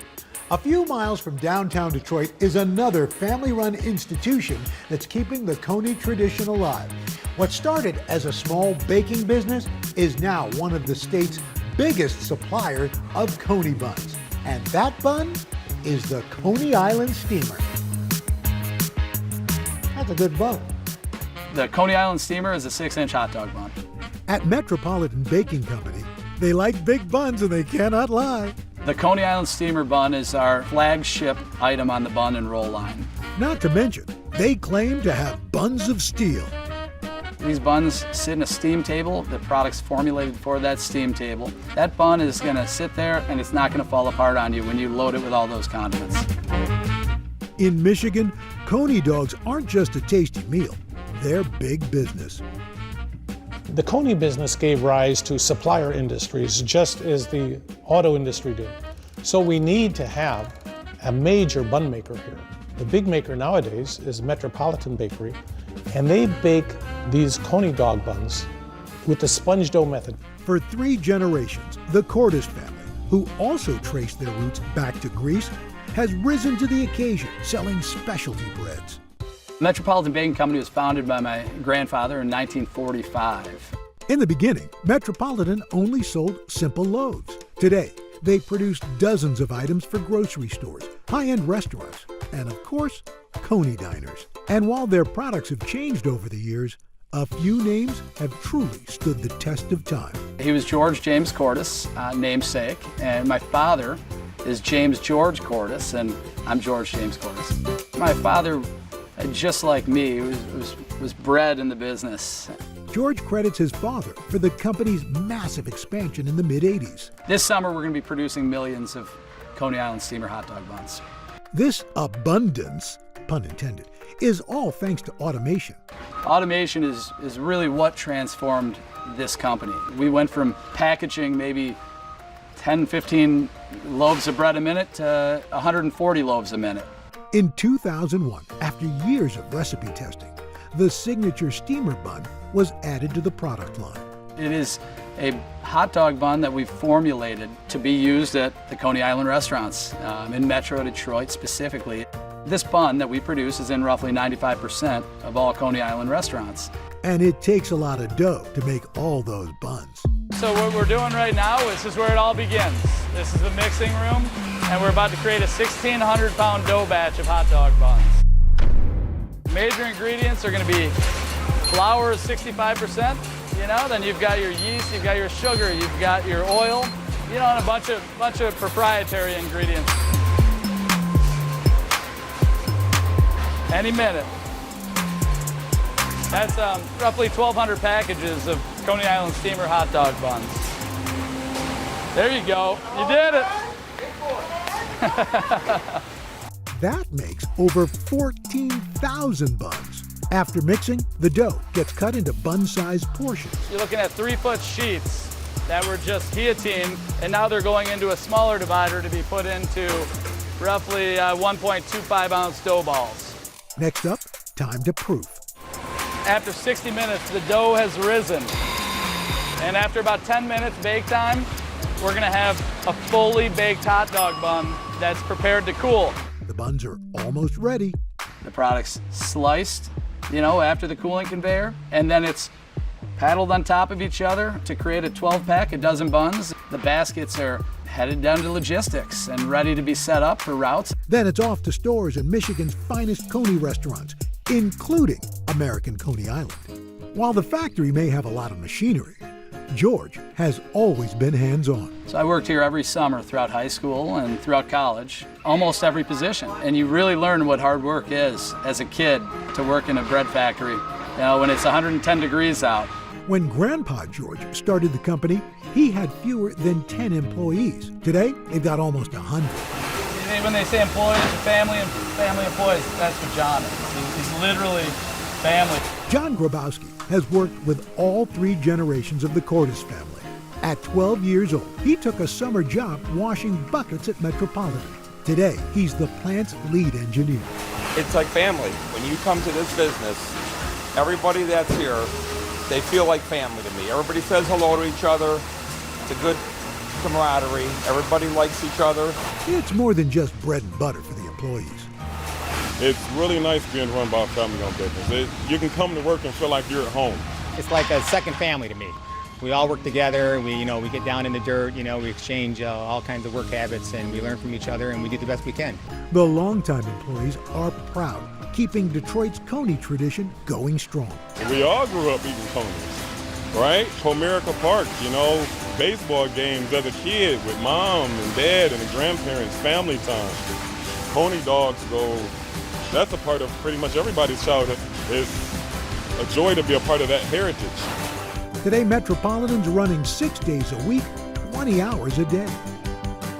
The amount of product that we're sending out each day, from the first dough that's kicking out around 1:30 in the morning till the final package at 10 at night, I feel constant pride. As for the future, George's kids seem to have inherited his love for the bakery. My daughters, Cecile and Sloan, I bring them almost every Saturday. They actually tell me that they enjoy it more than Disney World. This is their favorite place on earth, just like what it was for me as a kid that age. It's that joy and a family legacy that George hopes will carry on for many years to come. I absolutely love what we're doing here. I love our history. I never want to be that third generation cliche. I want to continue the growth with my kids, or my kids' kids, have them look back at family members and say, wow, that's incredible. Look at what you've done.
Chili, mustard, onion. What happens if you reverse it? Oh, you're out. You're out. You're out. You're out. Minutes from downtown is Detroit's Brush Park neighborhood. Folks here are flocking to enjoy the good vibes at this cool Coney spot. CMO may be relatively new to the game, but loyal fans can't get enough of their chili, mustard, and onions. CMO, get it? But unlike most diners in town, here, the Coney, the sauce, and everything else on the menu is powered by plants. My name is Pete Lacombe. I'm the owner of Chili Mustard Onions in Detroit, Michigan. You could say opening a vegan Coney spot in the Coney capital takes guts and grit, and that's exactly what this family's made of. I don't follow any rules. I follow the important ones, but I don't do what everybody else does. Pete and his wife Shelley, along with their daughter Darla, launching CMO in 2018. It's the first and only all-vegan Coney spot in Detroit. I would say my wife gave me the biggest kick in the butt to go vegan, and we did. I had a vision that we were going to open a vegan Coney Island, and I told Pete that, and he told me I was out of my mind. Pete and Shelley have enjoyed many a traditional Coney as lifelong Detroit residents. When Shelly and I got married, she used to tell me all the time that I was going to open a restaurant, and it was going to be a vegan restaurant. And I said, yeah, I'm not vegan. So I asked her why she thought I was going to open a vegan restaurant. She said, you could never hurt an animal or sell animals. And I went, you're so right. Now, the family's been vegan for over 10 years. It not only saved my life going vegan and saved my life by doing something I love, I got to do something I love every single day with the people I love. Before entering the restaurant business, Pete worked in the auto industry, just like his dad and his granddad. When I was in automotive design, I ate horribly. I smoked cigarettes, I drank a lot. It was just kind of the norm in that field. That was really in my blood, but it wasn't in my soul. Cooking was in my soul. Pete's true passion coming from spending time with family in the kitchen. So we lived really close to my grandparents, and what was in my soul was food. I cooked with my grandmas all the time. My grandma, my mom's mom, really should have opened a restaurant, and I feel like I'm living that dream through her. That dream now possible with the next generation. So Darla's our manager, and she takes care of the customers so well. And seeing the woman that she has become, we're so proud of her. My wife and I, we've been through so much. We're partners in crime, partners in life, partners in love. And partners in creating a home away from home for every customer. I created CMO, the interior, to reflect like my basement or my living room, where you could come over and eat at my house. Everybody's welcome in my home. Every day, somebody wants to go tell him how fabulous this place is and how blown away they are with his food. Since it first opened, CMO has been delighting vegans and non-vegans alike with their take on hot dogs smothered in chili. The amount of love and emotion that is put into the food in every bite, you can tell that. I've never had vegan food, but it was really, really good. This just tasted so similar to it would as a regular Coney Island. You know, it's hard to come by something that's like so close to like a childhood favorite. Of course, I had to see if this Coney truly lived up to the hype. Hey, Al. Nice to meet you. Nice to meet you. Welcome to my kitchen. Well, this is really cool. We've heard all about this. When you're used to something that is meat, Yeah. you know, getting them to try something that doesn't quite fit what they think it's supposed to be. For me, I let my food speak. If I put something out there on a plate that is incredible, happens to be vegan, that changes minds and hearts, and you know, it's incredible. I see your wife and your daughter standing out there. Are they taste testers? Oh, my wife for sure, yes. That's love. It is, oh, it's love. And we'll be married 30 years this year. Congratulations. So, thank you. Let's make some vegan magic. Let's do that. The hot dog, what kind of protein is this? It's a pea and soy protein. And this is your chili. Yes. Now, what's the protein in here for This chili? is a Beyond Crumble, Uh-huh. a plain Beyond Crumble. A lot of Coney places are hush-hush about their chili, but Pete was willing to dish a little. How do you make your chili? I use a blend of spices, salt, pepper, garlic, onion, and a few other things that are top secret. We're gonna throw that in our water. Okay. That's the hero right there. Right there. The spice is the hero. The chili's brought to a boil, then thickened with potato starch. It was time to try my first vegan Coney. That's a healthy ladle. It is. I usually do a little more than that. Wow. So, yeah. Do a lot of onions. Here they are. Let's give that a shot. That's really good. Especially the chili. Thank you. How long did you have to work on the chili recipe? You know, I hit it right on the head when we first went vegan, and then I didn't write it down. So then it took me about a year after that to really nail it down. But even with a winning recipe, times have been tough for CMO. What was the pandemic like for you guys? It hit us extremely hard, and we're still struggling and fighting, and you know, there's no quit in us, but it's been tough. Yeah. How's the future look for you? I really don't know. We're trying. We're working every day, but I don't know what the future holds. I really don't. If it's based on the taste of that, your future's bright, my friend. Thank you so much. That is good. Thanks so much. Wow. The history behind Detroit's Coney dog is truly an all-American tale, from the Greek immigrants who borrowed the name to a mashup of traditional flavors with a boardwalk staple. And now, there's a whole generation of locals who are ensuring that this regional hot dog is here to stay.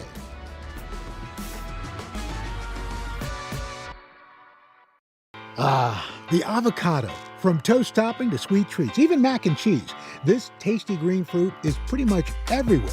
But did you know the most popular variety, the Hass avocado, was developed right here in Southern California? So I came all the way across the country to find out how farmers and restaurant owners are making sure we're enjoying these for years to come. It's time to head out of Studio 1A and hit the road for a new kind of culinary adventure. Follow me as I taste some of the most iconic foods around the country and meet the families behind them. Together, we're going to learn how a good meal has the power to connect us to our past, our future, and each other.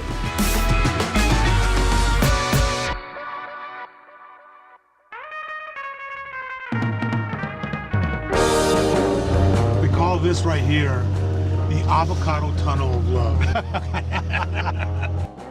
In the past 20 years, believe it or not, avocado consumption has tripled in the United States. Today, the average American eats 8 pounds of these babies every year. I'm at Rancho Vasquez, one of the oldest avocado orchards in the country. Here, the Vasquez family grows several different varieties. Let's avocado check it out. Oh, welcome to Rancho Vasquez. Art? Yes, Nice Art. to meet you. How's it going, sir? Damian Vasquez. Damian, nice Welcome to see the you ranch. guys. Army veteran Art Vasquez has turned his love for avocados into a true family obsession. Rancho Vasquez! 4 generations live together on this scenic ranch.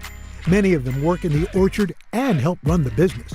I've never been to an avocado farm. Wow. So This will be a lot of fun. You guys going to give me a tour? Absolutely. All right, let's go. Art's grandfather, Refugio Morones, moved to the U.S. from Mexico in the 1920s. He picked avocados and citrus fruit on several farms, but always dreamed of having his own orchard. When Art was 7, the family purchasing their first acre of this ranch. And that's when my grandfather, Refugio, would start teaching me how to take care of the trees. That's when I really started loving picking. My brother and I would pick the avocados, take the avocados down to the town, knocking on doors, selling the avocados. Art put his passion for produce on hold to pursue a career in the auto parts industry. In 2002, he was able to buy the entire property, which was destined to be raised for new houses. We've taken it from 250 trees all the way up to 3,750 trees. This is something, a sustainable legacy that I can leave here and teach my children, grandkids, and the family how to work the earth, how to grow things organically. Art had also saved a piece of Golden State history. Avocados are native to Mexico, but some of the first avocado trees in the U.S. were planted in L.A. County in the mid-1800s. Henry Dalton, a wealthy trader who owned ranches in California, fell in love with the fruit during trips to Central America. In 1848, Henry planted the first avocado tree in Azusa. So when he moved to Los Angeles and he took over and bought Rancho Azusa, he knew there was fresh water coming from the Azusa Canyon. And so because of having the fresh water source and the awesome soil, he knew avocados would be great here. During a tour of the ranch, I got to see a living part of that history. What makes it special is one of the first planted avocado trees in the western United States. This puppy is one of a kind. It's like us, Al. It's one of a kind, okay? And it's still producing fruit? Still producing fruit. Produces anywhere between 500 to 600-700 pounds of fruit a year. Experts estimate this tree is more than 100 years old. It produces a type of avocado known as the fuerte, in Spanish meaning strong. It was the first avocado variety to thrive in the United States because it can withstand cooler temperatures. But in the 1920s, a new variety emerged in SoCal that would ultimately dominate the world market. A guy by the name of Rudolph Haas, he was actually a postal carrier, but his hobby was growing. So he had an orchard at his house about 20 miles from here, La Habra Heights. The Hass avocado was a total accident. An amateur farmer, Rudolph had purchased some mystery avocado seeds. When the tree matured, he was surprised by the dark, bumpy fruit it produced. And that really took off commercially because it has a thicker skin. So for shipping purposes, and it's an amazing tasting fruit. The fuerte and many other avocados stay green when mature but the skin on a Hass turns black when ripe, hiding any bruises. It didn't take off right away among consumers in the U.S., so it took a few marketing campaigns for Americans to embrace this creamy variety of the fruit. This 4th, put little green in your red, white, and blue. Today, 80% of avocados grown worldwide are Hass.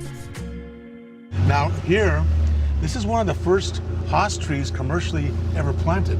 Got 2 Hass trees right here. Until the 90s, the majority of avocados consumed in the country were grown in California and weren't available year-round. But all that changed in 1994. President Clinton made NAFTA the law today, linking the United States to Canada and Mexico in one large trading bloc. When NAFTA passed, avocados from Mexico became available everywhere, and folks could enjoy them anytime. Today even named avocado toast a top trend of the 2010s. Avocado toast. I'm not sure how this happened, but there came a time in the past 10 years when people began to realize that their lives were not complete without it. Thanks to clever campaigns, new diet trends, and an abundant supply, avocado consumption has boomed in the last 2 decades, growing into a multi-billion-dollar industry. Now, 90% of those avocados come from Mexico. However, this has led to major environmental impacts, like deforestation. Rancho Vasquez wants to combat the negative effects of monoculture farming. As an organic orchard, they follow strict guidelines to help protect the land. How have the trees and what you grow tried to lessen the impact on the environment? We pick the weeds by hand or we weed eat because it's all organic. Yeah. So we don't ever spray any weed killer or anything like that. The deer come and eat all the lower leaves and skirt the trees for us. And they turn that into natural manure. Now, when it comes to picking, avocados require a gentle touch. So we still do it the same high-tech way they did it 100 years ago. Wow. You And this is my grandfather's pole right here. Really? Yeah, this is one of the old school ones. So you can pick any of these you want. Okay. So yeah, you just slide it right up till the avocado goes in the basket, and then you pull on the rope. There you go, you're almost there. Pretty different. You're doing pretty darn good, you A know? little bit further, and then pull the rope. There you There go, it you is. got it. Good job. These are easy to catch. Ta-da! There you go, My that's first a nice avocado. one too. It's gonna take a week to a week and a half right now to ripen and let it get soft. How about going and tasting some? Yes, sir. We picked some about a week or so, so they'd be perfect for you. All right, let's do it.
Believe it or not, there are more than 400 varieties of avocados.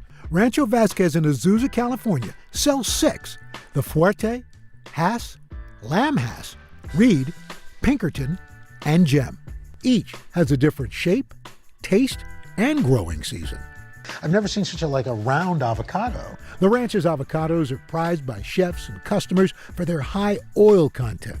That comes from the area's climate, nutrient-rich mountain soil, and secret farming techniques that have been passed down for generations. The higher the oil content, the better the tasting fruit is.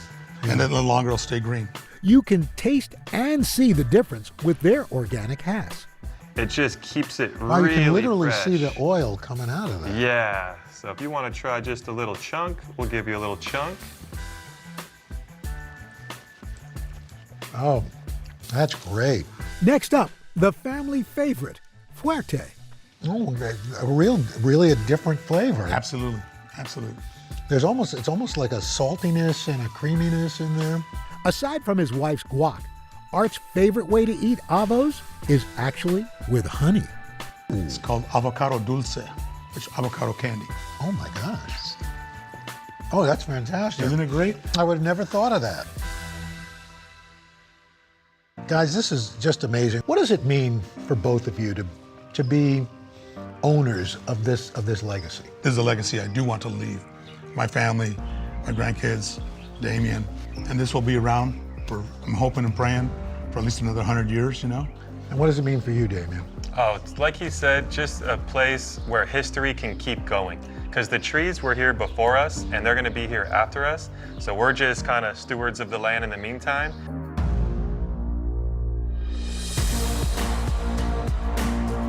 Let's share a little of this guacamole. Yes, sir. Yep. Let the chips fall where they may, as long as they've got guacamole on them.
Avila's El Ranchito is a Southern California staple that's been in business for more than half a century.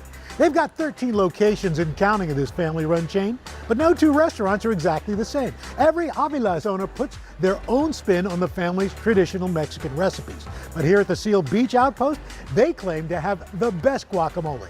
So I've come to learn their secrets. It's time to guac and roll. Hey there, wow, got a lot of folks here. The aunts, uncles, siblings, and cousins behind Avila's El Ranchito really treat their guests like family. This location is run by Elise Avila Smith, a third-generation restaurateur. She credits the family's success to her grandma Margarita's hospitality. You know, she just focused on really what we focus on, good, fresh food. Salvador and Margarita, or Mama Avila, immigrated from Mexico to the U.S. in 1958. How did they get into the restaurant business? My father had an opportunity to buy a restaurant and talked to my mother and decided, you know, this is a great opportunity. Salvador using his life savings to purchase the old restaurant property in Huntington Park. He turned to his 6 kids, including Elise's dad, Victor, for support. We would go after school and help them do whatever needed to be done. And my father was pretty much during the day taking care of the whole restaurant, and my mother was in the kitchen. So she was the only one in the kitchen. And Grandpa Poldo was washing dishes. Mama's traditional recipes have been passed down through many generations. They come from way, way back in Mexico. When it first opened in 1966, Avala's was the only Mexican restaurant in the mostly white neighborhood. Many customers had no interest in Mama's traditional dishes, so she developed a strategy to draw people in. It seemed like natural for my mother to offer the people whatever they wanted, so it's more like a home. If they didn't have it on the menu, then my mother would go in the kitchen and make it anyway. Over the next 3 decades, the Avila siblings opened 6 new restaurants in Southern California. This expansion wasn't a coincidence. Americans at the same time were falling in love with Mexican food. In the early 80s, there were an estimated 2,500 Mexican restaurants in the U.S. Today, there are more than 60,000. I was bussing tables here as a child. Elise witnessed that growth as a kid, watching her dad expand the family business. So I grew up doing homework in a booth. On top of that, I grew up with my grandparents living one street over from me. So I grew up cooking with her for years and years. After college, Elise tried working in other fields, but she was always drawn back to the restaurants. I'd be working by day, I worked for a magazine. And then my brother opened his first restaurant, and I ended up serving tables at night. So no matter what I did, I kept ending up back in this business, and I loved it. I realized that this was my passion. It's in my blood. How do you qualify to open up an Avila? Well, it's a process, let me tell you. Is it really? I had to work every position in the restaurant. So I washed dishes. I worked in the kitchen for a few years. I've done it all. After proving herself for a decade, Elise opened her own Avilas in 2015. When I first opened my restaurant, I worked for several months from about 6 in the morning till midnight. And finally, I remember my dad and my brother came in for an intervention and said, "You need to go home." You gotta sleep. You gotta sleep. So I went home and they ran my restaurant for the night. And I knew with my dad and my brother here, there was nothing to worry about. Every Avila's restaurant is unique, reflecting the family member who owns it and the location. They have different decor and specialty menu items. Elise puts her own spin on the brand by offering an extensive tequila cocktail menu. Dad, I'm gonna make you a drink right now. Make it strong. Salud, mija. But there are several dishes you're going to find at every location. Avocados are crucial to many of the family recipes, including the signature guacamole and their beloved chicken soup. Tell me about Mama Avila's soup. It's that soup that feels like home to me. But it is a chicken breast and rice soup. We make it from scratch every morning, including the broth. We put fresh avocado, cilantro, onion, and tomato in it. And people go, and the first thing they do when they get off the plane is go to have some chicken soup. You mentioned avocado goes into the soup. Tell me about the importance of avocado. It's part of our culture. Bottom line is, nobody wants to eat Mexican food without avocado and some guacamole. So I'm curious, first you, Victor, what's the secret to a good guacamole? You have to make it, almost really as on a daily basis, almost an hourly basis. It needs to be fresh. It needs to be well seasoned. And a little bit of love. I like to think I make a good guac, but I'm sure I can learn from the best. So how about showing me how you guys do guac?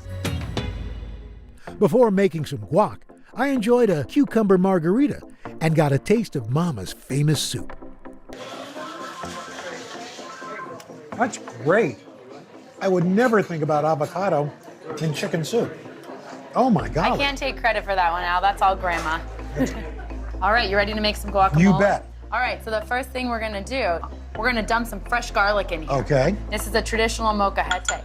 From there, you're gonna sprinkle a little bit of salt Just on a top. little bit of Just a little bit of love.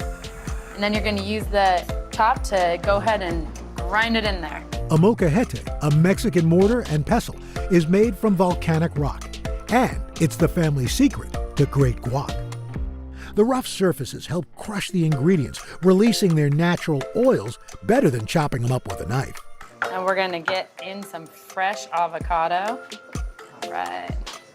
And then you go ahead and mix that together. Now you gotta be gentle with the avocado, soft. with some Be love. gentle. In go diced onions, lots of cilantro, and a good squeeze of lime juice. Keep on mixing there, and you got yourself some good, fresh guacamole. I'm gonna dig in here with you too, Al. Oh, yeah. You make good guacamole, Al. I've learned from the best. Elise, to be part of something like this, what does it mean? Honestly, I feel compelled to keep these beautiful recipes that are from, gosh, my great-great-grandparents running so that everyone that comes to our restaurant is able to taste them and to sit at our table and feel like family and just be a part of ours. Cheers.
How does the ceviche bar a little different from a sushi bar? It's like a sushi bar, but more Mexican. Uh-huh.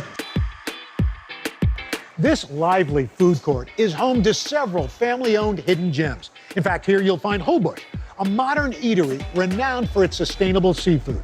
The chef behind this vibrant menu pairs flavors from his childhood in Mexico with the freshest of California fare. Gilberto Cetina never thought he would dedicate his life to cooking, but his summers spent on the Yucatan Peninsula would later inspire a bold move. Since I was a teenager, growing up in the coastal region, I would go diving with my cousins. We would dive down for octopus, we'd get lobsters, we'd get sea snails, and then he would take that back and cook it. And that was one of the first times that I felt a direct connection to food, because even back then, there was a disconnect, you know? Food came from the supermarket. And it was the first time I saw something that was like directly from the sea, and you can cook it and eat it right away. So that kind of blew my mind. Gilberto immigrated to the U.S. when he was 5 years old. His father, Gilberto Sr., a former civil engineer, worked various restaurant jobs to support the family. How did your family transition from that kind of grassroots sort of food service to a real formal restaurant? It really was through the help of the nonprofit that, operates Mercado La Paloma. This bustling market is run by Esperanza, or Hope, a nonprofit dedicated to revitalizing South Los Angeles and helping first-time business owners. They gave us small business training, basic restaurant health department training.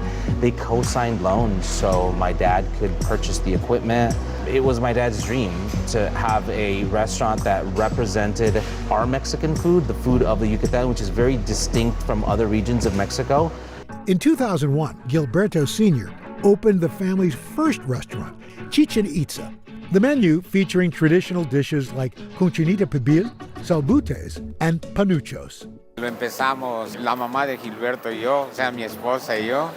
Al principio éramos dos personas nada más. They needed help, but Gilberto was reluctant to join the family business. I didn't want to cook. I didn't want to be in the kitchen because I grew up in a household where we always, cooking was always used to make ends meet, like a lot of, immigrant families. So when we opened the restaurant and my dad asked me to come along and help him out for 6 months, I was front of the house. Slowly, I just discovered the cooking and that I enjoyed it and, started learning from my dad. Even without formal training, Gilberto quickly learning the ropes, becoming a savvy businessman. 10 years in, Chichen Itza was thriving with dozens of employees. They even released a cookbook. Con el paso de los años, finalmente empezó a sentir la misma pasión que yo tenía por el negocio.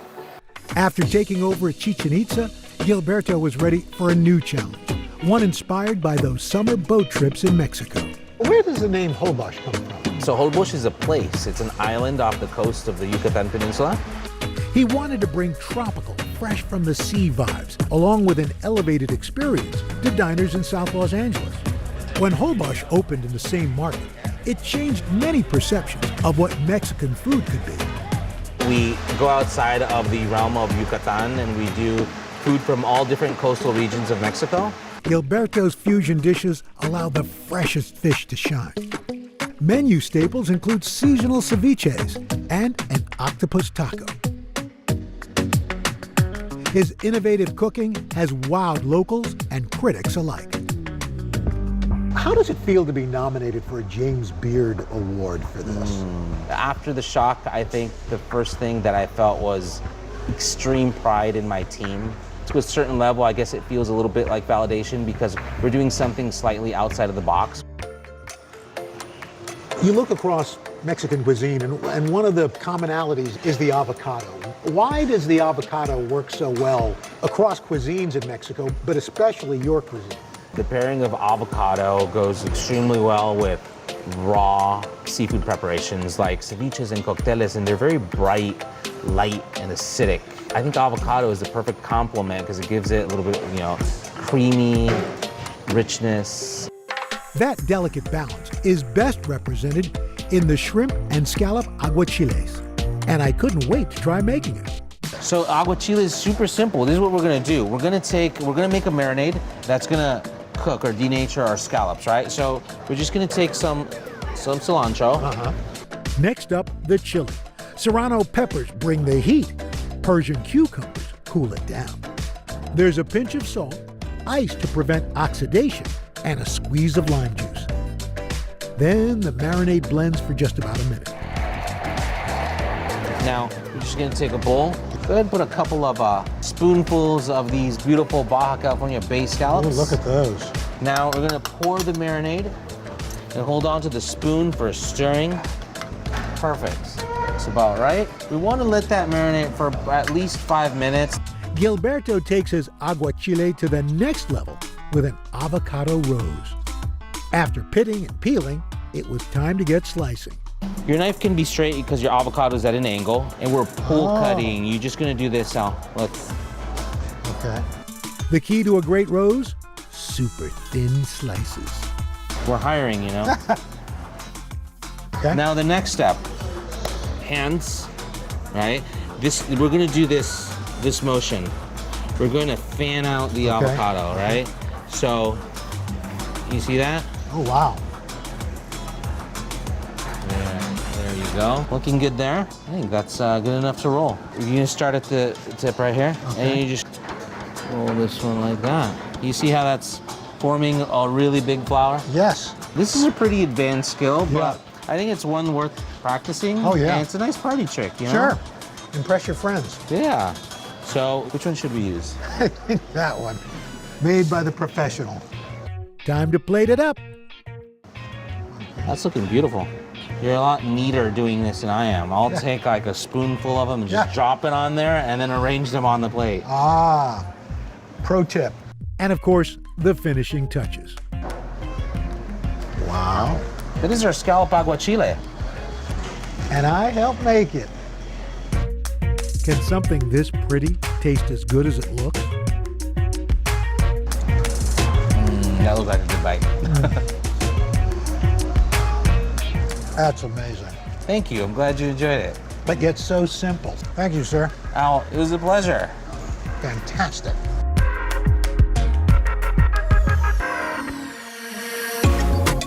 The Hass avocado may have started out as a lucky surprise, but for decades its popularity has been no accident. The Mexican-American culinary traditions passed down through the years have made this delicious and nutritious fruit a staple for so many of us across the country. And thanks to generations of enterprising families, this bumpy green fruit is going to have a very long shelf life. In the 1950s, 60s, and 70s, Black-owned restaurants weren't just places to get a meal, several becoming crucial meeting spots for activists at the forefront of the civil rights movement. And the families still operating these restaurants today are committed to honoring their historic legacies. It's time to head out of Studio 1A and hit the road for a new kind of culinary adventure. Follow me as I taste some of the most iconic